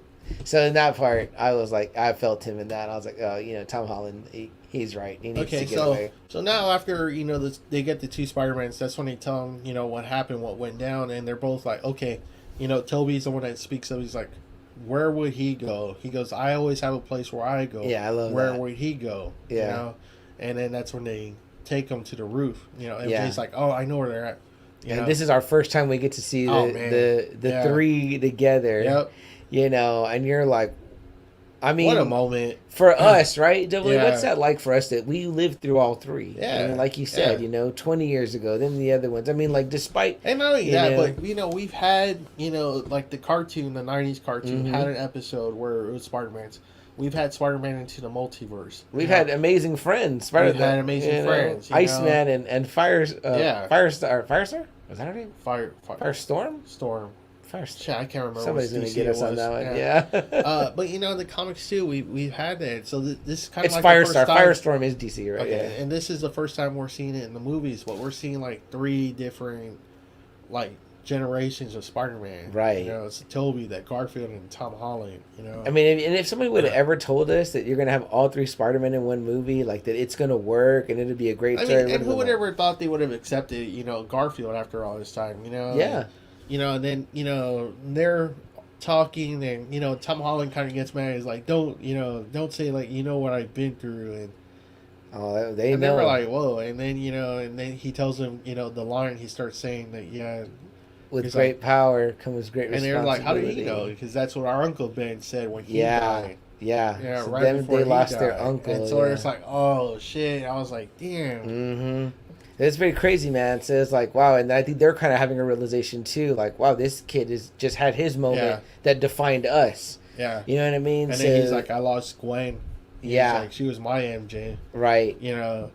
That was pretty deep too, man. I was like, shit, like they're you know. And then how he tells him that that afterwards that he was pretty rough on his villains, right? That was interesting. Almost not pulling his punches anymore, you know. Yeah, we know Spider-Man has to pull punches to hit thugs, otherwise their heads will pop off their shoulders. I mean, it kind of makes you wonder, kind of like, man, if they had shown part 3, would they have shown that kind of like Andrew Garfield Spider-Man? Would they have shown him being pretty rough?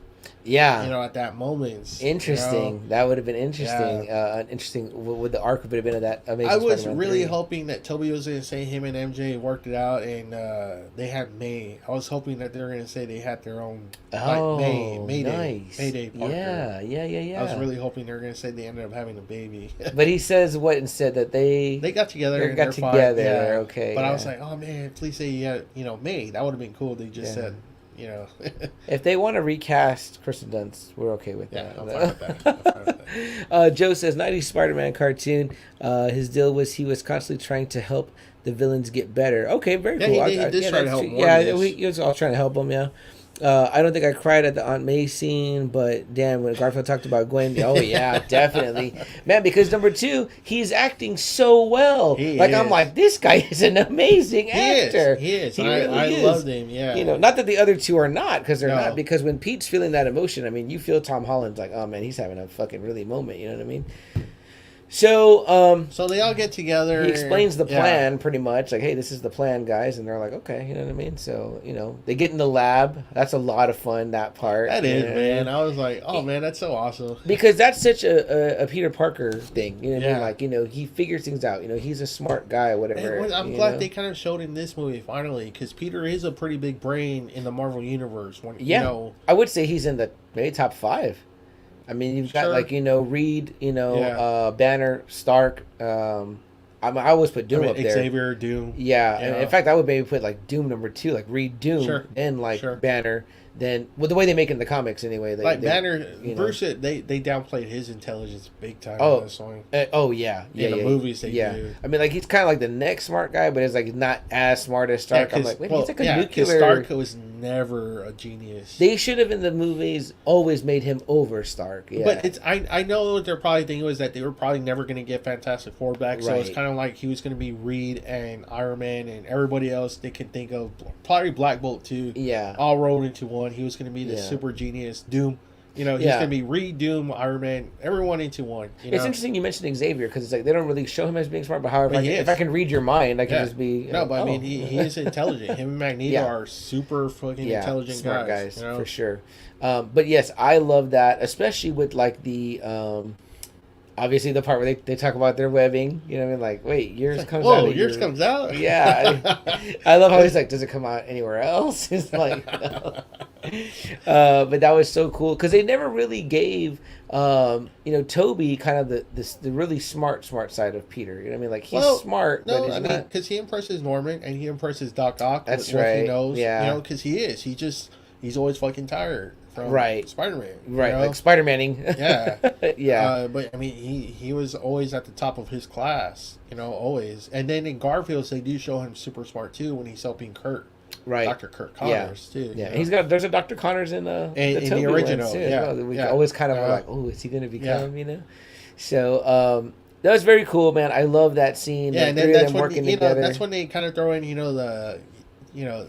you guys have a best friend in your universe? He's like, and then you try killing me in mine. And he's like, yeah, mine too. And that's when I was kind of like, oh wow, are they actually gonna, make Ned? Is that what they're leading to? Like, yeah, that's Ned, pretty wild. And I was like, oh wow. I was like, damn, they're, I was like, wow, I didn't even catch that. I was like, holy shit, Harry, Green Goblin, Ned, Hobgoblin. I was like, oh shit. There's definitely a room for that to be set up for sure. And then there's that part too where Andrew Garfield's looking at Tom Holland and MJ, being like all lovey-dovey with each other, and he's kind of like, you know, like, man, that's Yeah. nice, you know. And Yeah. Toby's like, you all right? You know, Yeah. the Toby Spider-Man. That's fucking rough, man. It's like, yeah, you know. It makes you wonder, like, in, you know, in the Andrew Garfield world, is there like a Mary Jane? Because Doesn't obviously look like Mary it. Jane comes Yeah. afterwards Yeah, in it the comes comics, you know. afterwards. But it kind of does help showcase the differences in the universes. Like, there are some things that are just fundamentally different, you know what I mean? So, and you know, it's really cool. It's kind of like, you know, it's like Toby's like shown like as a mentor to both of them. Like, he's that mentor figure. You know, it's kind of like the Peter and Spider-Man into the multiverse. yes, You know? yeah, it is the Peter B. Parker or whatever it is. Yeah, You know, Yeah, where he's 'cause like, he's been he kind of Spider-Maning the longest because you he know? has to counsel, you know, like Andrew too, right. here and there. You know, Yeah. like he has to pep him up quite a few times in this movie. Well, you like, got to think about it. Out of them three, he maybe is the one with his life is most on track. You know, I've Probably. got my girl. My aunt is not dead. You know what I mean? Yeah. I mean, it's like, so that's like good. You know what I mean? Like, well, who Yeah. knows by this point? You know what I mean? Like, is that actress even alive? I wonder if she's even alive. Rosemary. You talking about Toby's? Yeah, Toby's. I don't know. I don't Toby's. know. I don't know. Aunt May. Let's see here. Joe says. Didn't want to.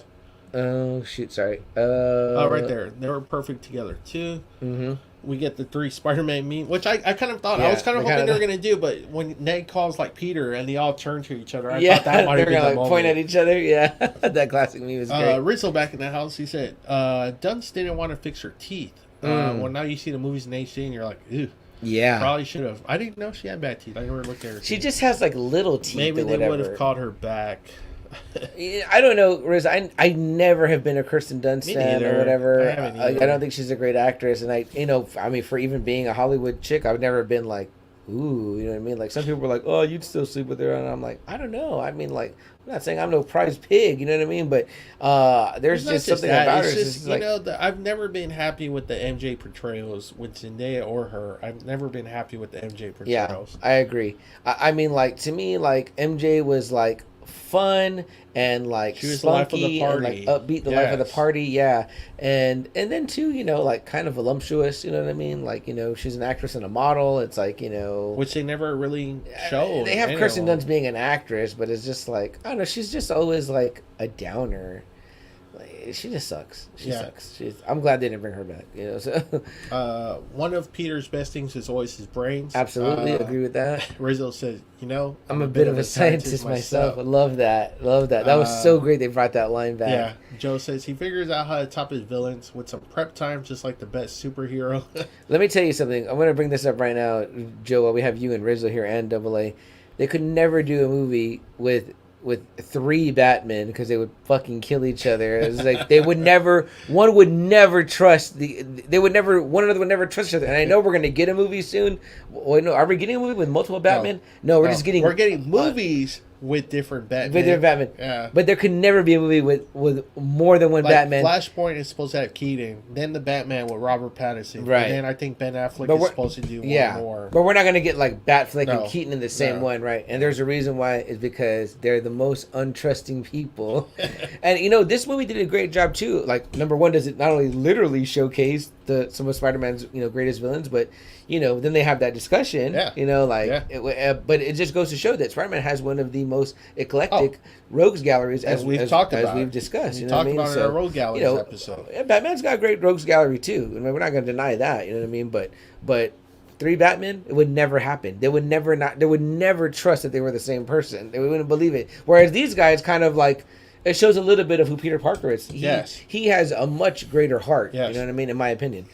Rizzo says Iron Man. Yeah, I agree. I think when you were talking about his intelligence, how they kind of upped him up too much, but Yeah. they had to. And They because had the to. movies kind of made him number one. You know what I mean? Well, Like, not just you that, know. but I mean, they had to. We didn't know who we were going to get. Marvel Sure. probably didn't know who the fuck they were going to get. Sure. You know, so they were probably like, these might be our main characters. So Yeah, but you know what's interesting? It's like, it was kind of like Tony even in the movies, and I think that's how it was in the comics. Was really smart with like tech. yes, You know what I mean? But He like, was a tech guy.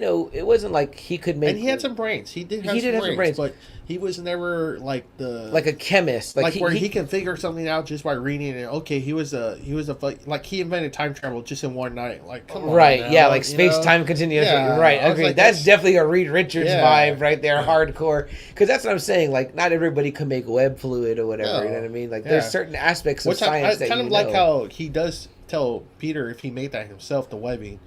Right. He, in a, I think it's Civil War. Yeah. When he first encounters him. Yeah. Right, so. That's right. Yeah. And then even like later on when Banner's like, oh, that's not really my field or whatever. But again, they dumbed him down too much. They dumbed him down. I'm like, no, wait, you're like the nuclear scientist, aren't you? They dumbed him down and they powered him down too fucking much in the movies. Yeah. Joe comes back. He says there was Mary Jane filmed in part 2 that was cut. Okay. Ooh, okay. Is that available online, Joe? I'd love to see that scene. I know there's the famous scene with the dad. Have you seen that clip? With the dad? There's a famous scene with Richard Parker in the Andrew Garfield one where they're at the grave and he's again acting amazing. He's like, "You're supposed to be dead." Like what the? And it's a great scene where like the dad that shows in the beginning, he comes back and like he's like, "I had to hide Peter from you," and I'm like, "What the fuck? That would have like changed those movies." Like remember that story, right? Where the parents are alive. They're what are they, spies or double agents? They're spies or something. I mean, again, I don't know how great that story is, but just that. That would have been the first time that was seen in a movie, and I was like, "Wow, they cut that." Hinted at it though, so that was surprising when they did do that kind of story. So, yeah, very interesting, right? Joe says it's coming. I tell you, DC sees this work. Yeah, but DC doesn't know how to do it. They wouldn't even know what 3 Batman to pick. Yeah, I mean they're doing 3 fucking movies with 3 different Batmans. I mean, it tells you right there that they can't even keep one. So. What about this Flash's book, Flashpoint? Oh man, that was fucking funny. I was like, that was hilarious. What a nod, right? What a great fucking punch. Yeah, here we are, idiot. We're dealing with our multiverse here, and we're like Flashpoint. Yeah, that guy sucks, man. That is a terrible Flash. And maybe he's Flash. A great actor because we hate him so much. It's like he's good at sucking. I mean, that's not Flash. That's not the Flash Thompson. You know what though, Double A? Is that what a modern bully is like? Maybe that's what modern bullies are like. You know what I mean? Like, there's no more of the day where it's like the Jocko bully that's like you little twerp and push you in a locker. You know what I mean? Rizzo says something about Shailene Woodley. She's Aaron's girlfriend. No, I think. And he kind of trails off. Is he talking about maybe her? Or maybe her was Mary Jane? Interesting. Okay. That was cut? I'm curious to know, yeah. I do know that... I did remember that he was dating that chick or whatever. But... Whether they know or not, that's never stopped them. And John goes, that was a great Easter egg. Yeah, very nice. But yeah, so at this point, we know we've got the 3 Spider-Man all there on screen. I think we're all at the point in the theater we're just like, oh my god. Oh man, I already came like 5 times. Yeah, I was like, this is like everything. My fucking pants are wet. Yeah, I mean, I was like, not a dry eye in the house or crotch, you know what I mean? So it was just like, I was just like, it's fucking so rad. And then you're asking yourself, right, Double A, like, are they going to be able to pull it off? And it was like coming off like clockwork. Like, I was like, oh, this is so good. So good. I don't know if anything really happens much between we get to the big fight. No, but it's like that big discussion they have.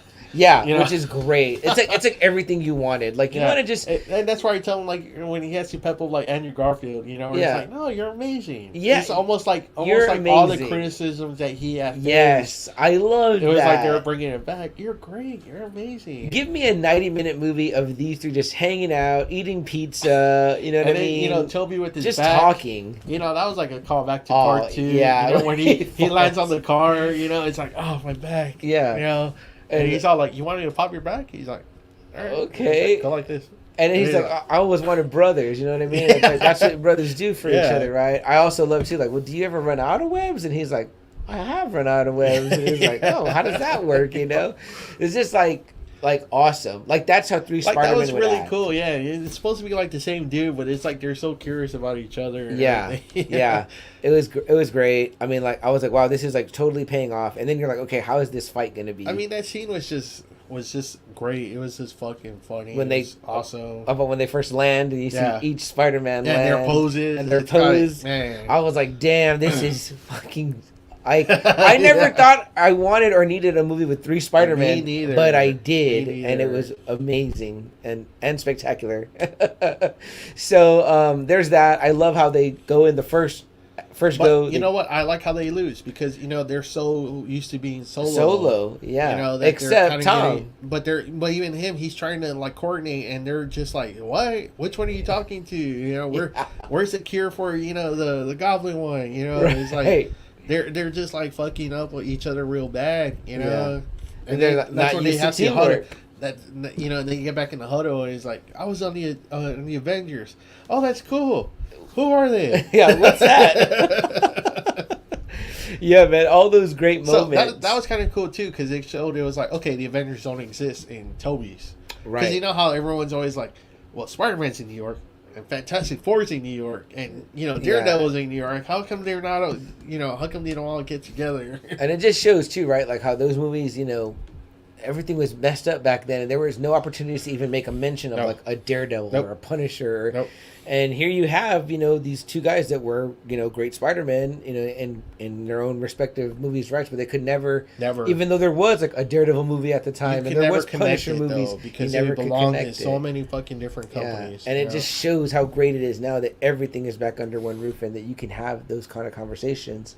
So then they give it another go around, right? Tom kind of takes the lead, and then they're able to kind of start accomplishing some things. Yeah, they were able to. I think, who did they get first? They get Scorpion. A Sandman, lizard, right? Sandman or a lizard. Yeah, one of them two first. Yeah.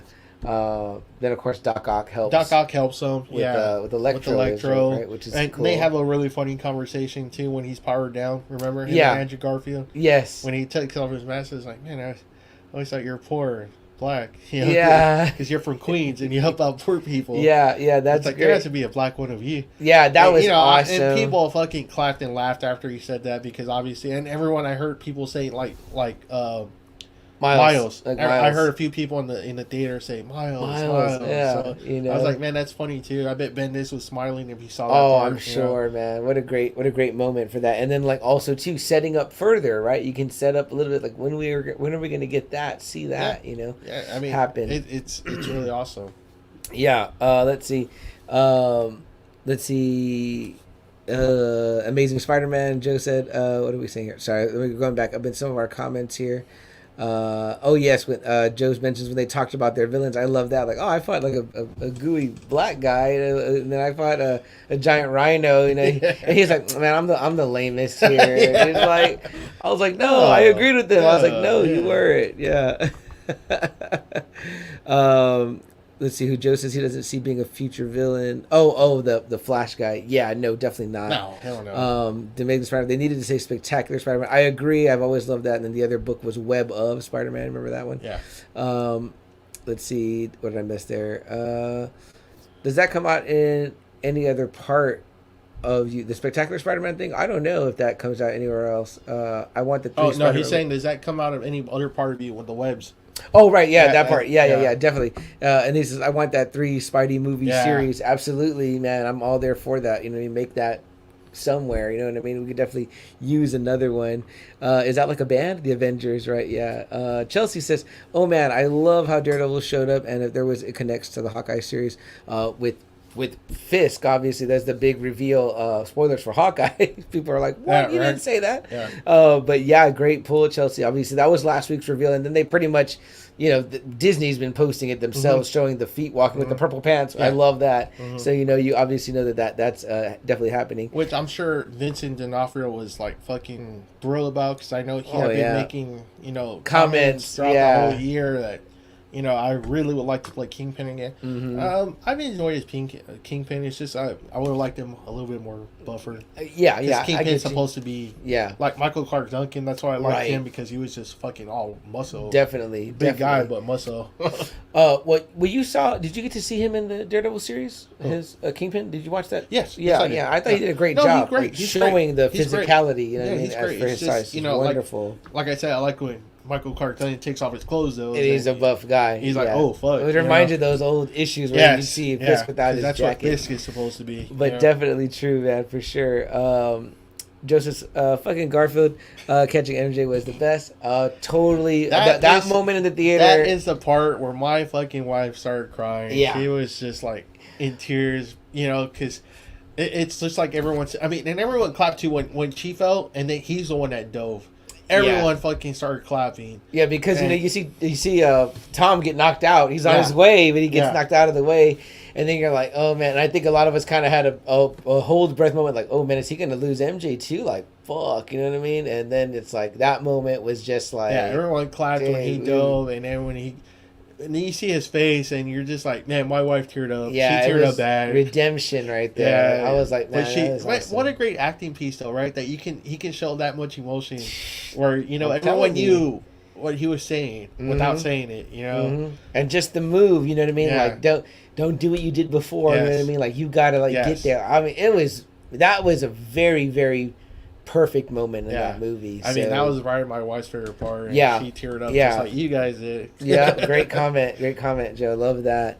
Oh yeah, so Rizzo was saying he teared up as well. Riz, me as well. So it's just a fucking 2.5 hour soft fest. Again, I was like, yes, because it's like I said, Garfield was not bad. No. He was. I didn't realize how much I watched that first one. Like, I watch it quite a bit. Like, if it's on, I'll like leave it on and watch it. And there's like a lot of great moments, and there's just like a lot of stuff that's cool. And again, Gwen is like very, very tolerable. I love her. I loved it because it was like that's the way his relationships are supposed to be. They're supposed to be like that. Yeah. It was great. And like I said, it showed you how much Gwen meant and how much she still means to him. How many issues do we read where she's still a big part of him? Yeah, where he goes and he still misses her. What about in that? And again, I'm referring to the first one or whatever. But yeah, there's so many of that stuff with Gwen we were talking about. But what about when him in the Amazing Spider-Man, when Andrew Garfield and Martin Sheen, they have their little go. It kind of hurts. Yeah, like it does. He gets mad at him. And he's like, he's like, hey kid, like you let me down or whatever. And you're just like, oh man, like I mean, I know I was like, that shit, that hurts. Especially as an uncle doing his best trying to help raise his nephew, you know what I mean? It's like, no, because we've all had those talks too, where we've let down probably a parent or something, and they let us have it for that. And it sucks, you know what I mean? So that super sucks in that scenario as well. But again, the great acting of Andrew Garfield for sure. What else we get here? He goes, dude, they get to the ground and MJ asks him, are you all right? She asked him, are you all right? Yeah, because he's like, shit, He's like, Spider-Gwen. Dude, I would love to see that introduced. You know what? I don't know. I don't know how I ever felt about Gwen being back. It's such a big loss for him that I think Gwen should always kind of be there. Like, I never liked when he brought Kraven back just because of how big that Kraven story was. Right. The Kraven's Last Hunt. Like, man, that's such an emotional fucking story that they should really leave Kraven dead, Yeah. Gwen, the same thing. It's such a huge moment in Spider-Man this. So I don't know how it is in the comics, but the way they make it seem in Into the Spider-Verse is that remember she says in my universe Peter dies. Yes. So she becomes, So I kind of like that. Like if they introduce her that way, like in another kind of multiversal movie, that's cool because it's a different. So Joe wants it, and Rizzo wants that too. He goes, Gwen was perfect. I'm hoping they bring her back for Spider-Gwen one day. If Emma Stone want to do it, I mean, how many years? Well, we said it's been a couple of years for her too, but I'm sure she could get in great shape and be great. Well, she's still in shape. She would be. She'd be great. I love the look. Who voices her in Spider-Verse? I'm sure you guys might know, but they're great. And too, I don't know if anyone remembers, but Bryce Dallas Howard did play Gwen. That's right. Yeah. Part 3. And you know what? She wasn't terrible in that. She wasn't terrible, but it wasn't Gwen. It wasn't the Gwen Stacy. No, and it was a kind of a weird way to introduce Andrew Garfield. The characters backwards or whatever. The Andrew Garfield one is the Gwen Stacy. That's the one that you feel. You know what? We should say I would have rather seen Toby with that Gwen with Bryce Dallas Howard than that MJ because. Kristen Dunst sucks, but I don't know. Maybe it was the writing. I don't know. I don't know. Yeah. There was some stuff that needed to be there. Because what kind of pissed me off, and I knew they were going to do this. So part 2 was kind of written by the guys who did Smallville, and in Smallville, Clark's always pushing the girls away, and this is what they did in Spider-Man 2, which I fucking hate. And I was like, oh, here we go again. They're doing their fucking Smallville bullshit in Spider-Man. I'm like, it doesn't work that way. I'm like, Spider-Man is not Clark. Right. Right. Like I said, Spider-Man went through a whole bunch of women. Yeah. And he didn't give a fuck, Well, I mean, the guy wants some wins. I mean, like, That's what I'm saying. Like, he doesn't mind, like... Yeah. He's like, I'll be late on dates. I'll be late to the movies, but it's not like he's stopping it's stopping him from dating him. Yeah, You know? there's times where Pete's wanted to just give up being Spider-Man because he's like, well, fuck this, man. I don't get to have no life. Like, it ain't worth it. You know what I mean? Joe says, I don't know about you, but Bring It On is great. Oh, wow. There you go. And there's one for you right there, Joe. Bring it on. And Joe says that was before she really blew up too. Well, yeah, I guess so, right? Spider-Man. Yeah. For Gwen, for Emma Watson, Thompson. Stone. Emma Stone. Yeah. Yes, I agree. Yeah, she hadn't really maybe taken off that much yet. Well, she wasn't super bad, I think. Maybe. And this was, Rizzo goes, wasn't Craven in the cloud sky when Doctor Strange was talking about him not being able to stop him from coming? I was trying to see talk who about the that. fuck was Let's there. talk about that. That was one I noticed, and I don't know why. So it was maybe Craven? Well, because I've went back to see people that got still images or whatever, and you do see like a big collar, and you see a spear in the hand. So that's cool. My first thought when I saw that in the theater is I just like looked to the left and I saw like I didn't notice the bigger collar part, which I guess would be like the lion vest. Yeah. And I didn't think Spider-Man villain, but for whatever reason in my brain I was like, is that Namor? Like I was like, it's supposed to be Namor, but then I was like, no, that doesn't make sense. Craven makes much more sense. Wow. I don't know where the fuck I got. Maybe I thought Trident, and then I'm like, Namor doesn't carry a Trident. That's Aquaman. So my mind was just trying to like take it all in or whatever real quick. But again, why multiple viewings are fantastic. So that was cool. Obviously, in my theater, when the next body shape that comes up, it looks like Venom, and my theater was like Venom. Like I could hear my theater saying that, and I was like, oh, it does kind of look like him. Someone else I think I read later on said they could see Scorpion. Like you could see the kind of the shape, I guess, in the tail. So that would make sense. Those would be some of the bigs that we haven't really seen. You know what I mean? From the Spider-Man Rogues Gallery. But yeah, that was a. What did you feel about that part, Double A? Like he's like they're breaking through, and the more First off, like kind of back up a little bit. So they're beating everyone. Fine, Goblin. Last man standing again. And Tom Holland is wailing on him, on him. And he wants blood. He's out for blood. Toby steps in, stops him from doing it, and then he gets stabbed. I was like, "Oh no, are they gonna kill off Toby?" Dude, the whole theater was like, no. Yeah, I was like, oh man. Fuck. I thought that too. I thought that was it for him or whatever. And so I was like, oh, fucking Goblin, like this motherfucker, Yeah. And just when you think Tom Holland's gonna finish him off, Garfield does his throw. Gets it and changes Norman back. And Norman's like, what happened? Right. He doesn't know anything. I did see one thing written, or it was a video of a guy. I don't know if this is any truth at all, whatever, but I guess it's a theory that they were like, there was an ending where Toby does die, Spider-Man does, but that Feige liked them three together so much that he was like, I want them back for like Secret Wars. Okay. Which I was like, oh, that's kind of cool if that is true or whatever, you know what I mean? But again, this is some guy on the internet speculating. He's probably writing his own fan theories, you know what I mean? But what's cool is that, like when Andrew Garfield picks him up, he's like, oh, I've been stabbed before. And I was like, oh, man. You could hear like a big sigh of relief like from the audience in the theater. They're like, oh, he's all right. He's okay. Yeah. And then when he, Tom Holland leaves, he's like, you're in a lot of pain, aren't you? Yeah. Or how about when they're all three chatting and they kind of don't know how to say goodbye, but then they just hug it out. Hug. Yeah. That was like, for me, another moment that I was like, oh man, that's awesome. But then it was like kind of sad to know that they were going to have to like split up. But still, they had that moment and they were like, cool. Like, it was almost like brothers. Like, I think one of them even says that. It's almost like having brothers. I think Andrew Garfield says it. He's like, oh, I always wanted brothers or whatever, so it's pretty cool. Love that. Again, but I love man, they all had great chemistry, all of them. Perfect, man. Perfect. Like Garfield and Toby, man, those guys were great as the older, Spider-Man. Wonderful.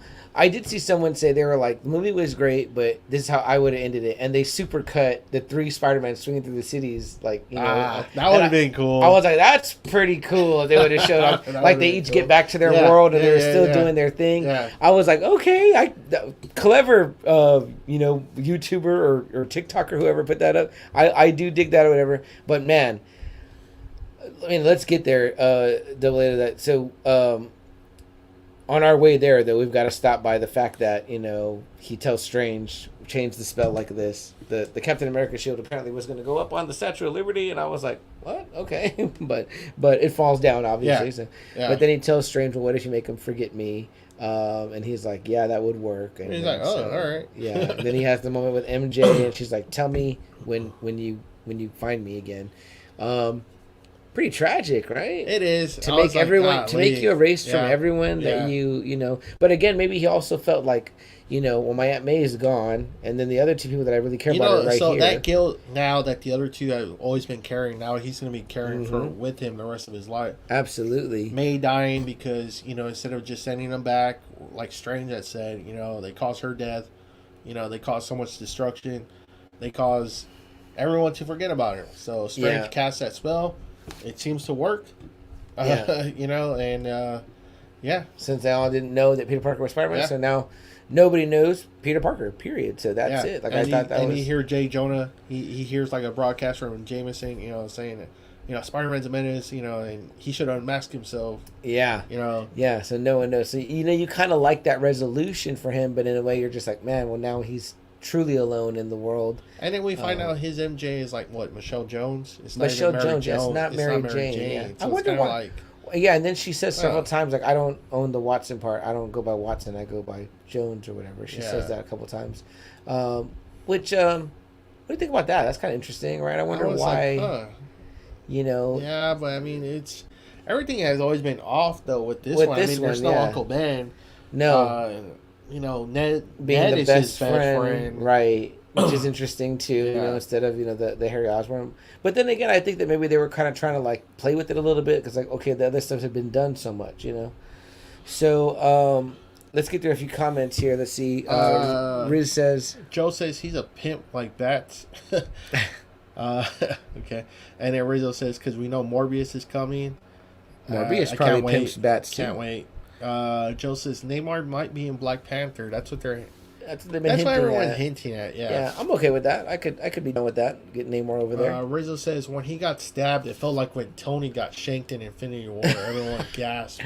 Yes, exactly. And you were like, "What just happened? Like, what the fuck?" Like, Joe says, "Fuck, Secret Wars would be great." And then he goes, "Dude, he's like, I always wanted brothers. It was awesome." Yeah, that was very cool. And then Rizzo says that was her name in Homecoming, and then she was like, "Call me MJ." Oh, because they do say that Michelle Homecoming, though. Really? I like that one. I've only seen it once. I'm not a big fan of I know you love Michael Keaton, though. Yeah, but I don't know. There's something about Homecoming. I thought it was too long. Man, he's pretty outstanding in that. Like, there's some pretty like villainous moments where he has with them. You know what I mean? This is kind of like the first one I really, really enjoyed from Tom Holland. Oh wow, okay. I like all three of them. I think Far From Home was fun.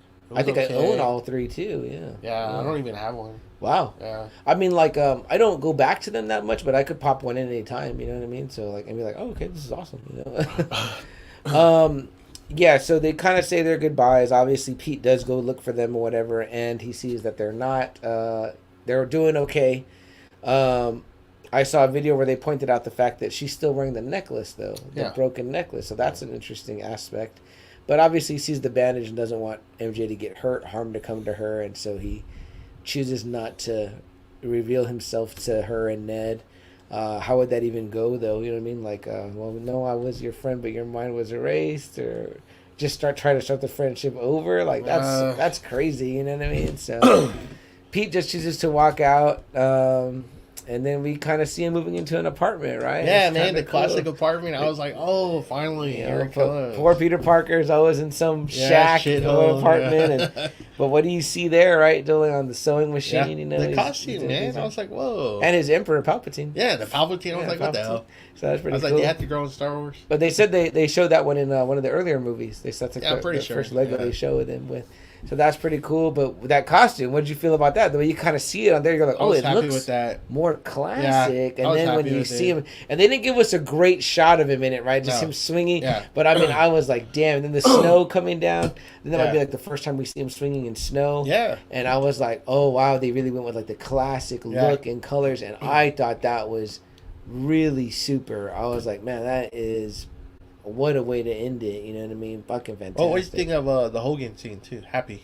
Him kind of having that. At the grave, yeah, it was cool. Yeah, it was good. You know, like, how'd you know her, you know what I mean? Which, you know, kind of just, for him, probably sucks, too, because here's a guy he thought was his friend, but reaffirms nobody knows who I am. Nobody. And then they have that and moment there. And then we get the end credit scene, man. What do you think? Right. The first one with Venom, right?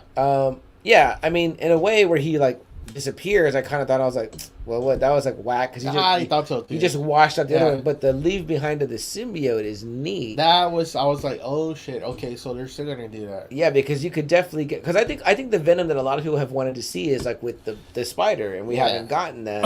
And I think that you could definitely do the Venom saga in this one, whatever. I think definitely if you're gonna do that though, it's got to be like just Venom. That should be right. Yeah, but you would just do just Venom or whatever. And I want to see that big Venom against Spider-Man. You know, that's always been the thing. Yeah. It's yeah how big he is compared to Spider-Man. One of the things I don't like about, you know, like the Venom movies that have come out is that it's like, well, he's up against other symbiotes. And it was like, if they knew they were going to do Carnage, it's like, why'd you even have him against this other one in the first Venom? Because it was kind of like I watched the same fight, you know, that first one's called Riot or whatever, right? So it's yeah. I was like, that's just kind of, and he's kind of red also, so it's kind of like, well, you're giving the same visuals. And I remember even my nephew saying, you know, after Let There Be Carnage, he was like, oh, it was kind of a short fight. That's why I told everyone I wasn't really a big fan of the. But that's like a 90-minute movie though. Like it's pretty tight. You know what I mean? So I was like, you know, but hey, if you're gonna do 90 minutes, give us like 15 minutes of fighting. Give me a wrestling match worth of fighting. You know what I mean? So yeah, kind of tough on that one. And then so I thought it ended perfectly. Great end credit scene. Cool that the symbiote got left behind. I dig that. Maybe it makes its way. You know, because he was like in Mexico or something. Right? But now they're saying though, like, Tom Holland's not too sure if he's going to do another one. I was like, man, you can't let him finish off this trilogy like that, though. Yeah. Because I was like, as great as the movie was, for him himself, that was a big loss. Yeah. Like, that was a big L he took. Because the other two outshined him? No. I'm not saying like Tom Holland. I'm saying like for the Spider-Man character. Oh, yeah, definitely. He lost everything. He lost Aunt May. He lost MJ. He lost Ned. No one knows him. Happy doesn't know him. Yeah. You know, I mean, that was a big loss that he took. Yeah. You know, I mean, you can't walk away. Right. You know, with that kind of like loss. Yeah. I mean, I was like, I agree. I agree. Great movie, but sad ending for his Spider-Man. And there's potential, though, I think, though, too. Well, see, I thought I heard that he did already say that he was going to do more or whatever, but I'm not sure if what people have no idea, but Tom Holland has said that there will be more. But I think that it'd be, you kind of opened the door with the Daredevil thing. It's like, let's see that team up. You know what I mean? Let's see. I know. The Punisher. I know he's probably getting burnt out from playing Spider-Man. Sure. But I mean, man, there's so much stuff now. It's like, come on. Yeah, and again, I mean, I had forgot about Secret Wars, whatever. Don't forget, he encountered that Skrull. Yeah. In which we thought was Fury. So there's always that. I mean, but like I said, the Venom saga, the potential for Hobgoblin. But how would you feel like if it wasn't Tom Hardy's Venom? Like another guy? Yeah. Like another Eddie Brock, his universe is Eddie Brock. I guess. I mean, I guess it's all right if the casting is good. Because it looks like he got zapped back to wherever. Yeah. So he's not from this universe. Yeah, true. I don't know. It's fine, I guess. You know what I mean? Like, it could be somebody else. Doesn't need to be that. I mean, he's against the CGI. I mean, it's already so popular in the movies. Yeah. You know, the Venom movie itself almost made $1 billion. Wow. The first I didn't realize that. The first one, and then this one's like over 400 million. So I mean, people are digging Tom Hardy's Venom. Yeah, and they love the character. Then apparently kids like symbiotes. So I mean, I can't see how you cannot do Tom Hardy versus Tom Holland. Well, that's one of the fights people want to see: Venom versus Spider-Man. Even if it's a CGI Venom versus a CGI Spider-Man, you know what I mean? And you put that white spider on him, and even then, we want to see. We've never gotten when we got in Toby's the. Topher. But the black suit Spider-Man. Oh, yeah. But we want to see it like with the white squares on the hands and looking, he had the kind of the webs on him too. We wanted to just be that all black with the white eyes. Like, I think there's a lot of room to do something to get that imagery out there, That's one of the things I didn't like about him running around in that Inside Out costume with the black costume, because I was like, oh, is this like the only time we're going to see the black costume? Like, because it did look cool in the Toby movie. It did look cool. Yeah. But I know it wasn't that design. Right, like the Secret Wars. Still, maybe Secret Wars, right? Maybe that's Secret Wars. That's where you bring that in. So, let's see. What do we got here comment-wise? Go up. Yeah, great job, guys, tonight commenting in. We really enjoy you guys being here with us and coming in and joining the conversation. Keaton is awesome in it. Dude, go back. I was like, fucking tell her. Yeah, yeah. Tell MJ. Rizzo was like, "Oh, she was wearing a Black Dahlia necklace." Yeah, she was. Yeah, she had the broken one, the broken piece. Rizzo says the classic suit was really cool. Loved that. Joe says there was supposed to be a scene of him signing his Star Wars characters in two to buy the chain. Oh, really? Okay. Nice. Okay, I didn't know that. Rizzo says, "Yeah, Happy was his remaining connection to Tony, so that sucks." Yeah, that did suck. And then Joe goes, "Yeah, that guy is from Ted Lasso by the symbiote." Yeah, that's Danny. Forget what his name is. Danny something, whatever. But I noticed that too. The bartender is from Ted Lasso. Joe says, "I did like the rent mention because that's a classic issue for Spidey. Always. Oh yeah, it's tough to pay the rent, man. Other guys don't have that issue apparently. It also shows that he's not Tony Stark Spider-Man." Right. Yeah, he's got his own suit now, and he's sewing it himself. It's no more Stark Tech, no more Iron Spider stuff. So that's kind of a moment there for sure. Tom Holland is coming back for Spider-Man. Three more, I heard. That's great. I love that. He goes, "No, dude, he loves playing Spider-Man." Okay, awesome. Then that's good. Joe says, "I don't like the Venom movies anyways."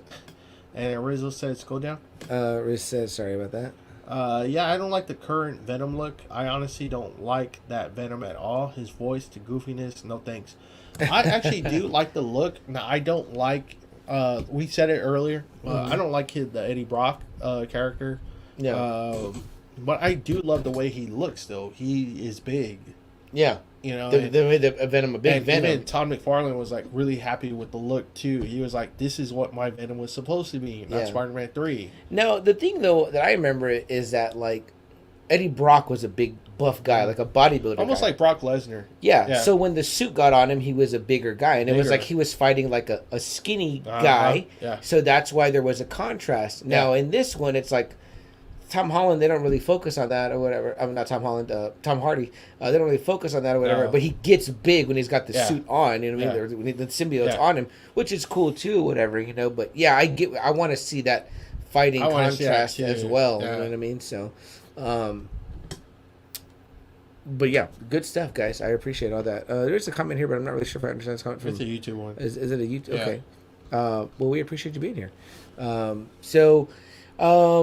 Then we get a second end credit scene, which isn't really an end credit scene. It's more like the trailer that we just saw for the Multiverse Doctor of Strange Madness. and the Multiverse of Madness.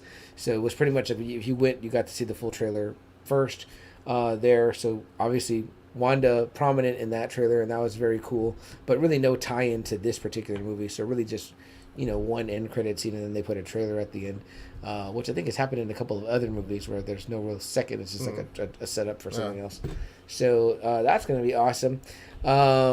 Riz says, yeah, I like the building size, but not the cloudy, slippery skin. And then maybe that's why CM said that when he does attach himself to Spider-Man, that's when it'll finally have the... Yeah, because Brock does say, he's like, maybe we should go see this Spider-Man guy in New York or whatever. So you're like, oh, like, that's awesome. Yeah. Like, go. Yeah. And I mean, I think people are kind of endeared to Tom Hardy, whatever. And again, not all this might not be for us, but the younger crowd has got introduced to this. You know what? I'm just happy that, even like a character like Venom for Marvel can generate so much, like, revenue. So. I had no idea about that first one. So that first one's was almost like $1 billion itself. I was like, damn.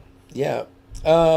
But for me, Spider-Man No Way Home, it hits on every level. Best Spider-Man movie by far. Yeah, I think I have to agree. I mean, man, I don't even know where I would rank it. It's top 3, I would say. I mean, it was such a great fucking movie. Mm-hmm. I mean, it's, it might be because it's so fresh, but it's like, and maybe it's too soon, but I mean, I've been hearing it, but the best one, like the best Spider-Man movie. It was a great pacing. It didn't feel like 2 hours and 2.5 hours. Not at all. I didn't even realize that was the runtime until you said it right now. I mean, man, it was just the best of Tobey, the best of Andrew, the best of Tom Holland. Would I buy it? Yes. Would I rewatch it? Yes. And I would also pay to rewatch it in theater again. I would love to see that thing in IMAX. Yeah, and that was like one of those movies that you have to see in the theater. That if you miss out of seeing it in the theater, you're missing out a lot. Yeah, you definitely are. Movies. Yeah. And it was great with the crowd, you know what I mean? Despite, everything still kind of going on with the Omicron variant, you know what I mean? But hey, it shows the power, right? Double A of the movies. It shows the power of I mean, something like this character. I mean, I had bought my tickets like almost 2 weeks in advance. You know, I was like, I'm there. Yeah, I think I bought mine about 2 weeks in advance too. Yeah, well, especially when I started hearing about them selling out. And like you're gonna start seeing more and more. Probably DC's probably gonna really try and jump on this multiverse, since they're the ones who fucking created the multiverse in the first place. I think Flashpoint is kind of already touching on that, right? Well, no, I mean, like, even in the comics, they were kind of like the first ones to even discuss like a multiverse. Oh, wow, you know, interesting. a flash of two worlds. Oh, was nice. like the first one that ever got mentioned like a multiverse. Yeah. And now they actually saw it, but they got to get their shit together bad. Oh, yeah. They really, really got to get their shit together. I do think that this Flashpoint is going to do good for them with Keaton coming back and being able to see him in the old Batmobile. Right now, man, Marvel is just... Man, they're leaving them in the dust. Yeah, Bad. Especially with this one. I mean, this was big. Yeah. So, I mean, like, I got to say it. I hate to say it, but, like, you know, Ezra Miller's, you know, Flashpoint, that Michael Keaton, you know, appearance as Batman is going to be the nostalgia that this one is. Yeah. But it's got to be done really well for it to... It can't just be he comes out for a little bit. Like, you got to do it like how they just did this, or it's not going to work. People are going to be pissed off that they got Keaton, but it wasn't like... He doesn't wear the suit or something like that, or he's just Bruce Wayne in the cave. They're gonna be like, "What the fuck? You didn't become Batman? I don't like that," you know. So you know, they got to go balls to the wall with that Flashpoint. You know what I mean? Again, which sucks for Ezra Miller because he's getting way shoved in the back with everything about Keaton's Batman. Yep. But yeah, man. I mean, and see, that was the thing too. Tom Holland was never in the back seat. No, he was right up there. And everyone, like I said, they shared enough. It was good. Yeah. It was a perfect. Pairing of it, you know. So, any final comments in here? Rizzo says, Owen, what does it mean that a piece of the symbiote was left behind on the bar? We kind of talked about it. Right. It's probably going to get its way to SpiderMan. Joe says, it's great that some of these villains get their own movie. I agree. Yeah. Joe says, I'm going to go back next week. And he says, Keaton is in the upcoming Batgirl movie, too. Okay. Oh, okay. I did not know that. That's cool. I mean, he's signing on for a couple. They need to get Keaton to do, they need to do Batman Beyond and get Keaton to do that. I mean, that's like the role he's perfect for now. At the this older point. Bruce Wayne. Right. And get like a Terry McGinnis. That's why I thought Robert Pattinson would have made a great Terry McGinnis. See, that's what I mean. Sometimes I feel like DC's afraid to pull the trigger on stuff like that. And it's like, why haven't we got a Nightwing movie? You know, they're so in love with Batman. Okay, then you know what? Shit, Pattinson might have been a good Nightwing. Exactly. I would have been okay with that. Yeah. Him as Dick Grayson or him as Terry McGinnis. I don't think good with either. I think that Warner Brothers lacks the faith in other characters to generate the money the that Batman and Superman. But you can still have Batman in there. Yeah, you can still. You've got plenty of fucking Batman. You know what I mean? Like, how we would just love it to see like Keaton talking to Terry McGinnis on the radio like he does in a cartoon. Like Terry, watch your back. You know. Yeah. You know, all that shit, or him. You know, in Nightwing. You know. Talking, you know, I mean, and here's the thing, right? Double A, it's like, we talked about like Tom Hardy and the Tom Hardy Venom, and maybe the things we don't like about those movies. But guys, look at what Marvel Studios has done. They've shown us how they can take other stuff and make it great. Shang-Chi. I mean, Shang-Chi, but not only that, but like, okay, they're bringing in, Kingpin and Daredevil. They bring back these. Two older Spider-Man or whatever. Garfield, who was considered maybe not the most popular, they bring him back, and it's like now he's like the most beloved. Talking about it, dude. I just looked up the Steelbook for part 2, whatever, and it was going for you couldn't even nab one now, over $100. Oh, I was like, shit. Great. I screwed the pooch on not buying that from Best Buy. I mean, but he's the Spider-Man right now. Yeah, so, everyone fell in love with him. All over again. So guys, if there could be not better hands for the Tom Hardy Venom, then it would be Marvel's hands to put it in, for sure. And like I said, you get you do something similar with DC, where it's like, could probably even bring back George Clooney, but if done right, you know what I mean? If done right, bring him back as an older Bruce Wayne. I mean, if he'd even want to do it, look at the fucking fan reaction that Tom Welling gets a lot of times. Whenever Smallville is brought up and Tom Welling is brought up, it's like, oh man, the build up to him, especially the way he looks now. Right. Wouldn't that be amazing if he popped up? Because he's like 6'3". Yeah. He's 6'3", like 200 or something pounds. He's still big, Yeah. Can you imagine seeing him with Henry Cavill? I mean... Like I said, I would have loved to have seen him, flying with the overalls, with the wood on his thing, like Kingdom Come, Superman. I mean, I think Tom Welling would have killed that Yeah. Kingdom Come Superman, and I would love to have seen him instead of Brandon Ruth in that Kingdom Come suit. You know what? Even like a lot of people felt like that was like a redemption thing for Brandon Ruth too when he came back. It was kind of like he had his like Andrew Garfield moment, right? You know, and people were like, "Oh, nice," you know. I agree, and then they put him in that classic costume. It was very cool too from the Kingdom Come Superman. But yeah, DC has they just have so much shit. They're so far behind. It's not even funny where Marvel's at right now. It would have to take them to redoing everything again. Yeah, I think so. Maybe so. And then it's weird because, like, you know, Ben Affleck has a lot of detractors, a lot of them. Yeah. Christian Bale, I don't know, man, if he's fondly remembered or the movies are fondly remembered. Yeah. That's one of the things I heard already too. Where do you, the Friday Nighters, the Friday Night Faithful that are out there with us, and you, Double A, I want to hear your thoughts. But I've been hearing some people saying that this Spider-Man No Way Home better than The Dark Knight. And I was like, wow. It stuck in my throat because I was like, there was a time when it was like blasphemy to say anything was better than The Dark Knight. Yeah. And I was like, whoa.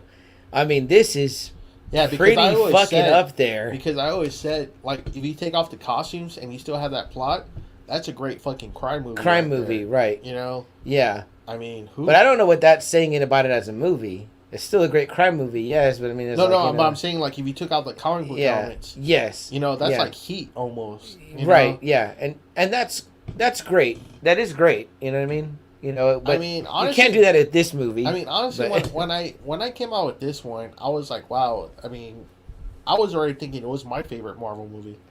Whew.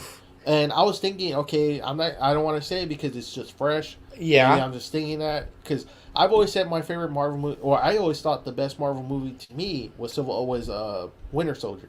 Mm-hmm. You know, because the story's so good in Winter Soldier, the action's so good in Winter Soldier. It's like a spy movie, like an espionage movie. Yeah, I agree. I think that's the way I kind of see it. Like that's the way I see Dark Knight. It's like it's such a great crime movie. Yeah, Winter Soldier is such a great spy movie. Because you know we like a lot of Marvel movies, but they're not the best. You know, sure. Again, to me, I agree with you. Winter Soldier is like that because it's like The Empire Strikes Back, where it's like it's the better movie. But I still lean towards Jedi personally because I like the way that that's it what ends. I mean. And this one was such a great fucking movie. Yeah, it was the best of all the villains. It was the three Spider-Mans teaming up.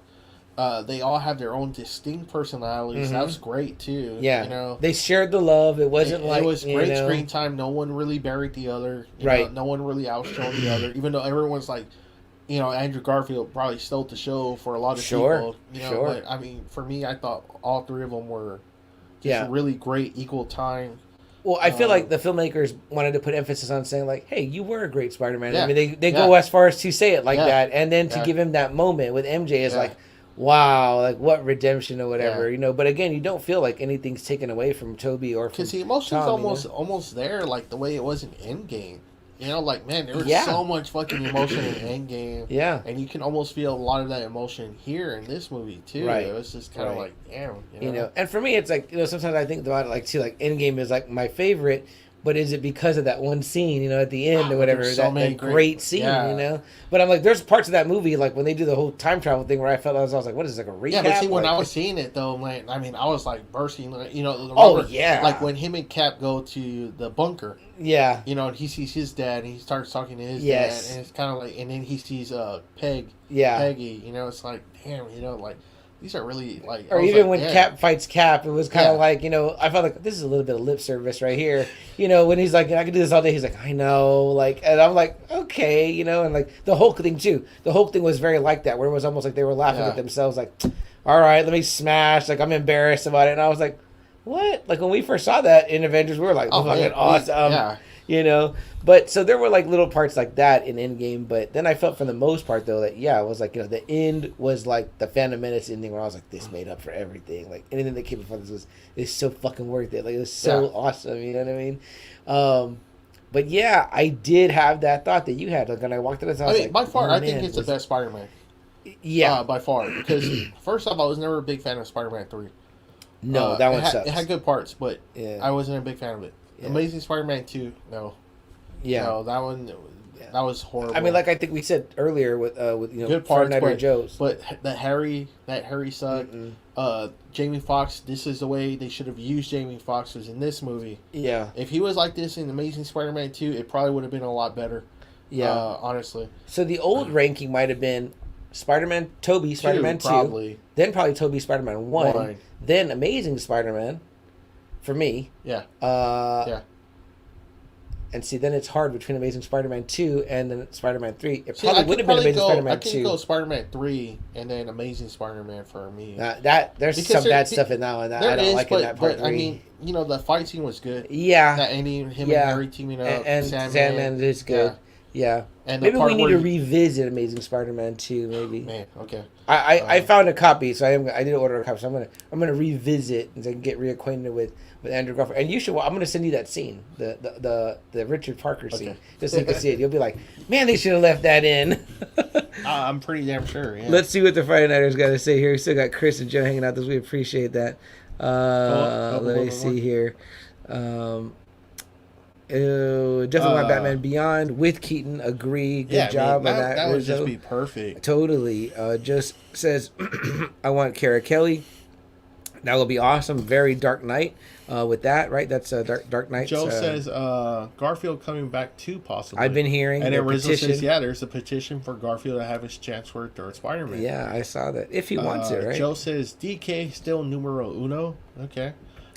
I don't know, Joe. I don't know. I don't think so, man. Joe says spoilers for Now Watch This, but I don't know if this beats Endgame. Oh, okay, interesting. Again, it's hard to say in the moment because we're in the afterglow, the pillow talk, of Spider-Man No Way Home right now. But there's not a lot of movies I walk away from where I'm like, wow, I'm extremely satisfied. Like I agree with you. That was super fucking satisfying. I agree with you. And how about this? Where your bar was high, and there was a lot of expectations, and it met went that higher. It went higher and beyond. Yeah. But don't forget though too, like we said, the movies that we bring up to compare to, that's the bar. Yeah, that's Dark Knight. That's Endgame. Yeah. So that those are the bars. One, in Marvel, one in maybe what people would say all of comic book movies. But I mean, to say that this isn't up there, I don't know. I mean, because like I said, when I couldn't quickly type a response like "fuck that," Dark Knight is, because I was like, ooh. Yeah. But personally, see, I'm more of a Dark Knight Rises enthusiast than I am for Dark Knight. I love the third one. Yeah. Although I love the Joker, clearly. I mean, like that goes without saying, and not because he's dead, because it was a great portrayal. But. Oh no! Fuck no! Yeah. No. I love the Joe spoilers for Now Watch This. I can't wait for the episode, guys. Rizzo says, I think it's a different type of movie. They can't be compared against each other. He's talking about Dark Knight and No Way Home. Interesting thought, Rizzo. But some people might compare them because they would say they're superhero movies. I mean, if you think of it that way, maybe. But let me hear what else we got to say here. Rizzo says, I love Infinity War the best. Man, that movie is hard too. I remember seeing it. A lot of people were like quiet at the end. One was like the second coming of the Empire Strikes Back, which is saying a lot. People were just like fucking stunned. In fact, it's like more dark. Like I remember I was with my nephew and I was like, oh man, like we should then bring him to this because I was like a mess. And then the Peter Parker scene, then that one is like, no way. That's what I'm saying. People were like.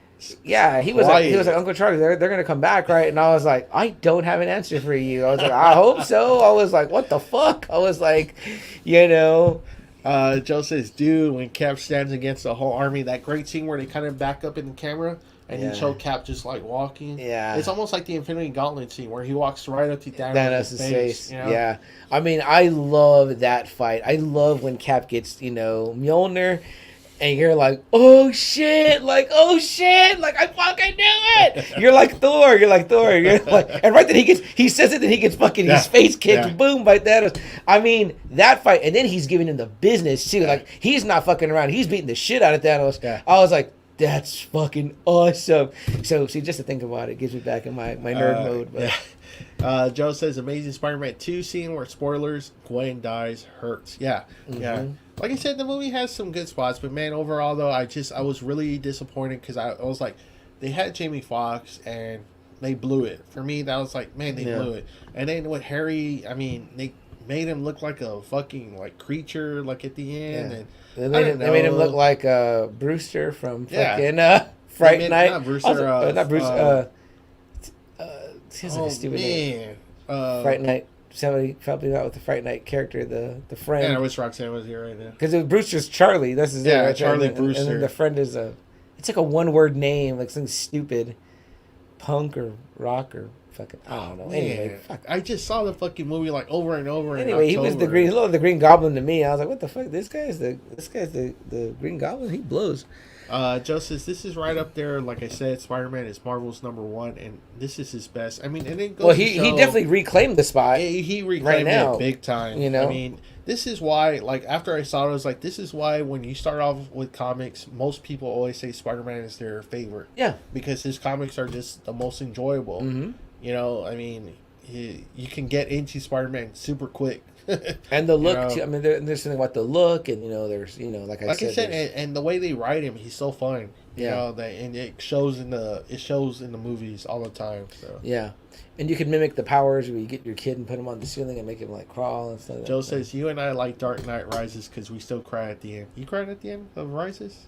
Oh yeah, I cried at the end. Really? Yeah. Okay. Yeah. Oh, definitely, man. Like, and see, that was another too. Like, man, I was like so sure Joseph Gordon-Levitt was gonna be fucking Nightwing. I was like, oh, great. I was like, cool. We're finally gonna like leave Batman. We're gonna go Nightwing. Yeah. And nope. I thought that. I mean, you know what? DC, like, get on that still. Like, I'm still for that. When DC was like, oh no, that's a Nolan verse. We have our own DC verse, and we're not going to use him. See, don't be afraid. With Flashpoint, you got to break down those walls. Just have Joseph Gordon-Levitt walk into a movie with the costume on. He was perfect at that time. When was Dark Knight Rises? Back in 2008 already? Which is already like 12 years ago? I don't know, but once I saw Joseph Gordon-Levitt kick ass in the hallway in Inception, I was like, all right. No, you can be Nightwing. Happy when he said he was like going to be like, I was like, oh, shit. He gave him the cave. Mm-hmm. He gave him everything. We're going to see the fucking Blue Arrow, Robin. I was like... But nope. It's not too late. Evil. Thank you, Rizzo. Evil. Evil. I get stuck on this stupid ass. Rises was 2012. Well, that's already going to be 10 years ago. So, I mean, he's not as young as he was 10 years ago. I mean, you see who that is right there, Dylan? That's something that DC, with this Flashpoint shit, whatever they're doing, they could drop that in. They could be like, they could show a thing of Nightwing and it be Joseph Gordon-Levitt. And I would like, fucking pop. If all of a sudden he came in for like 10 minutes, kicked some ass, and like, yeah. I was like, oh. Yeah. I would think that would be fucking rad. I'd be like, that's awesome. That's awesome. So they got a lot of room to do that shit. Joe says, fuck yes, Batman is sacrificing himself for us, and of course we cried. But he didn't sacrifice himself. He was greedy and he still lived. I cried because of the Robin scene. Yeah, I thought what are you talking about? Yeah. I think Joe was thinking when he sacrificed himself. And Alfred when he's like, when they're rich in Paris. And he gives him a toast. Yeah, he gives it. Yeah, there's nothing. I was just happy to see the butler, had made it out. I could give less about the fact that Bruce was now banging Selena Kyle. Damn. But yeah, let's see. Evil Ed in front of fucking Evil Ed was fucking Harry. Yeah, it was fucking Harry, and I was like, wow, you couldn't have gave him a mask? Like, that kid sucks. Yeah, man, that wasn't a good Harry. I mean, how did you feel about Franco? Did you like him as Harry? Yeah, I didn't like the look when he took over. See, there was another opportunity. They could have gave him the green or the green and purple, like added the purple like accents or whatever. Right. But nah, man, Franco was a pretty good Harry, man. I hate to say it, and I know he's not like everyone's favorite person. Right now he's shit. That's probably why we didn't see him. Yeah, which sucks. It sucks. I mean, I guess I don't know. I mean, I don't know. I don't know the whole story with all his allegations, but I don't know. I don't know. Is it just allegations? Is the man, if he's not in jail, is he guilty? I don't know. I know it sucks. People like that, they don't come back, right? It's just that's it. You're canceled, quote unquote, right? Double A. Him, Kevin Spacey. Oh, Kevin Spacey though, that was Cosby. Yeah, that shit was real. Weinstein. Weinstein. Yeah, those guys deserve it. It's over. Yeah. But well, shit. You, the Friday Nighters, the Friday Night Faithful, any final thoughts? Anything else you might want to say? Thoughts you might have about Spider-Man No Way Home, where it's at, where it's going, where you'd like to see it go, anything like that? And I'll put the same question to you, Double A, before we wrap it up. Anything that you'd like to, where you see it going, or where you'd like to see it going, or final thoughts on just the movie itself, No Way Home? Send me it. I wouldn't mind seeing that in the fourth one. And then you'd go that over Hobgoblin? Yeah. Okay. Yeah. Let him maybe bulk up some more, lose weight some more. Because Yeah. he's lost 100 pounds. Yeah, But I he saw still him. looks big though. Yeah. I mean, Yeah. I don't know. Maybe do something still first. How about in the first act of the movie, like Ned's with MJ? I thought that's actually what they were. Yeah, yeah, Right. but then he's like abusive Which I was kind of and turned by the Hobgoblin, Yeah. Oscorp. Well, whatever he's gonna invent Yeah. something like the Oscorp shit. Then he goes, Yeah. then it's like time for Spidey to swoop. That's pretty dark. It's a dark way to go with it. And then 5 and 6, I wouldn't know where to go. I would like to keep them really solo though. Solo Spider-Man movies. Okay, No more like kind of like outside. okay. Just keep it in the Spider-Verse. Don't put him with the Avengers on. No, I mean, there's room. I want solo Spider-Man movies. That's Do why you I want enjoyed you about want the Craven? Tobey. Bring Craven in. Man, but Tom Holland's not right. That'd be perfect for Toby Yeah, like an older son, or even Andrew. or Andrew now. yeah, I mean, yeah. he's I can't see Craven doing Tom Holland. I can't. because he's got that younger look. Yeah, right? because Steve. Spider-Man's already married with MJ in that storyline. Yeah, that's an And interesting. he's already one. a veteran. you Yeah, know? it'd be cool to see it with with Toby or with Yeah. Andrew Garfield. I would like to see that. Craven's a great character to bring out. I think you could definitely do Scorpion with Tom Holland. You can do Shocker. you could Sinister do- 6 maybe in the film afterwards. Yeah, it seems like that could be there. You know what I mean? Or you do the Venom. I don't know if you do the whole Venom saga, but you do the black suit. The Yeah, black suit stuff. that has to be more than 3 movies. Yeah, no kidding, Golly. right? Yeah, yeah. I would love to see, like I said, Tom Holland in the kind of the classic black, the flat black suit. You know what I mean? And that great scene everyone talks about from that Spider-Man Back in Black series where he goes up against Kingpin. I mean, you've got the potential for that now that we've got the Kingpin there. So Maybe I'd love like to to see that. him in maybe Daredevil. That'd be cool. Yeah, I would love to see that too. Throw the 'Cause Punisher in them too. two have always been a team. Yeah, You know, yeah. I would love to see that. I picked up. There was a great issue like months ago, and it's just like Daredevil's kind of like in trouble, and him and Spider-Man they kind of patched up whatever beef they had. They had some sort of beef, and they like just swing around the city and talk and chat like on a rooftop for like hours. Sounds like my kind of issue. Yeah, and they're just kind of like it's just a really cool issue. Kind of shows like their team up again. Nice. So. Send me that one. Send me the, Okay. the cover of that one so I can Okay. know. Let's see here. Riz says, has your thought? What about Sinister Six? Joe says Kevin Smith went live against y'all boys. Oh, wow. How did we do? He goes, I stayed here though. Oh, thank you. I appreciate that, Joe. Yeah. And then Joe goes, Ned's powers. Yeah, that's true, right? They kind of showed the magic stuff. Maybe yeah. that's where they draw the Hobgoblin. Or the Demo and- Goblin. Ooh, whatever. yeah, Demo Goblin. Right? Hey, nice pull right there. I forgot about Demo Friendly Goblin. neighborhood Spider-Man. Rizzo says Craven has to be the last film. Yeah, definitely. He goes, what about Sinister Six? Yeah. Do we get another Goblin? Yeah. I mean, I think so. I think that Because, gotta they're both say- like 66 already, too. I was like, holy shit. I mean, he didn't look like it, but, I mean, yeah. Who? Willem Dafoe. Oh, really? Yeah. Man, I couldn't even Yeah. tell. I saw a mock-up where someone did, like, the guy that plays Ned mocked up as Hobgoblin, where all he really did was, like, tweak a few features on his regular face, and I was like, damn. oh, he does look kind of goblinish already. All You know what I mean? right. I was like, all right, Okay. He's got the look, spooky, give him that orange hood, you know? Rizzo says, let's do 9 movies. Fuck Yeah, it. I'm with you, Riz. Let's do it. I'll And stick then on 9. Joe says, do we see some X-Men? Spider-Man I don't and the know. X-Men? I don't know. I don't think they need to cross over. The New York connection is there. Yeah. Maybe you could have a couple of mutants pop in or out. And then Rizzo says, what about Punisher showing up in a Spidey movie? I like that. I like that too. You know what I mean? And Joe says that's why the cartoon was so great. Yeah. 'Cause, I mean, man, they put everyone in the Spider-Man cartoon. I agree. Yeah. So, and again, I like the idea of it being like that New York, that area, like Spider-Man's here, Daredevil's Punisher here. just wouldn't work out with those two guys, though. Yeah, I don't know how the story would go. You know what I mean? Like Yeah, it would have to be kind Spider-Man's of like Punisher's everything in Spider-Man's against. yeah. You know, Daredevil can probably take him a little bit of his shit, but Spider-Man, I don't think so. It would just be interesting to see. I mean, like I would wonder what type of villain they have to team up against in order to. But what's great is that like where Send Punisher to Madripoor and meet Logan. nice, Right. I'm down with that. I'm Him definitely and down with Logan that. fucking team up. Yeah. Hugh Jackman, John Pertwee. Bring that in. I want to see that movie right now. I mean, that's it. Double A for me. I've already said what I had to we say. loved it. Absolutely We'd go loved see it. it. We'd buy it. You know. I go watch it again. I'll go watch it again in IMAX or D-Box or whatever they got. You know what I mean? I already saw it regular one time, so I'm good with that. You know what I mean? But then Riz says Marvel Knights, love that. Yeah, I definitely want John Bernthal to stay on too. Joe, agree with you there. And then Riz says I want them to do a dark brand of Marvel. Yeah, Morbius, Ghost Rider, Blade. I almost feel like that. Yeah, I feel like that Sonyverse is kind of like that. Like do your horror. Moon Knight. You got Oscar Isaac ready as Moon Knight. Get that fucking horror thing going on. I'm ready to see all that good stuff, man, for sure. Yeah.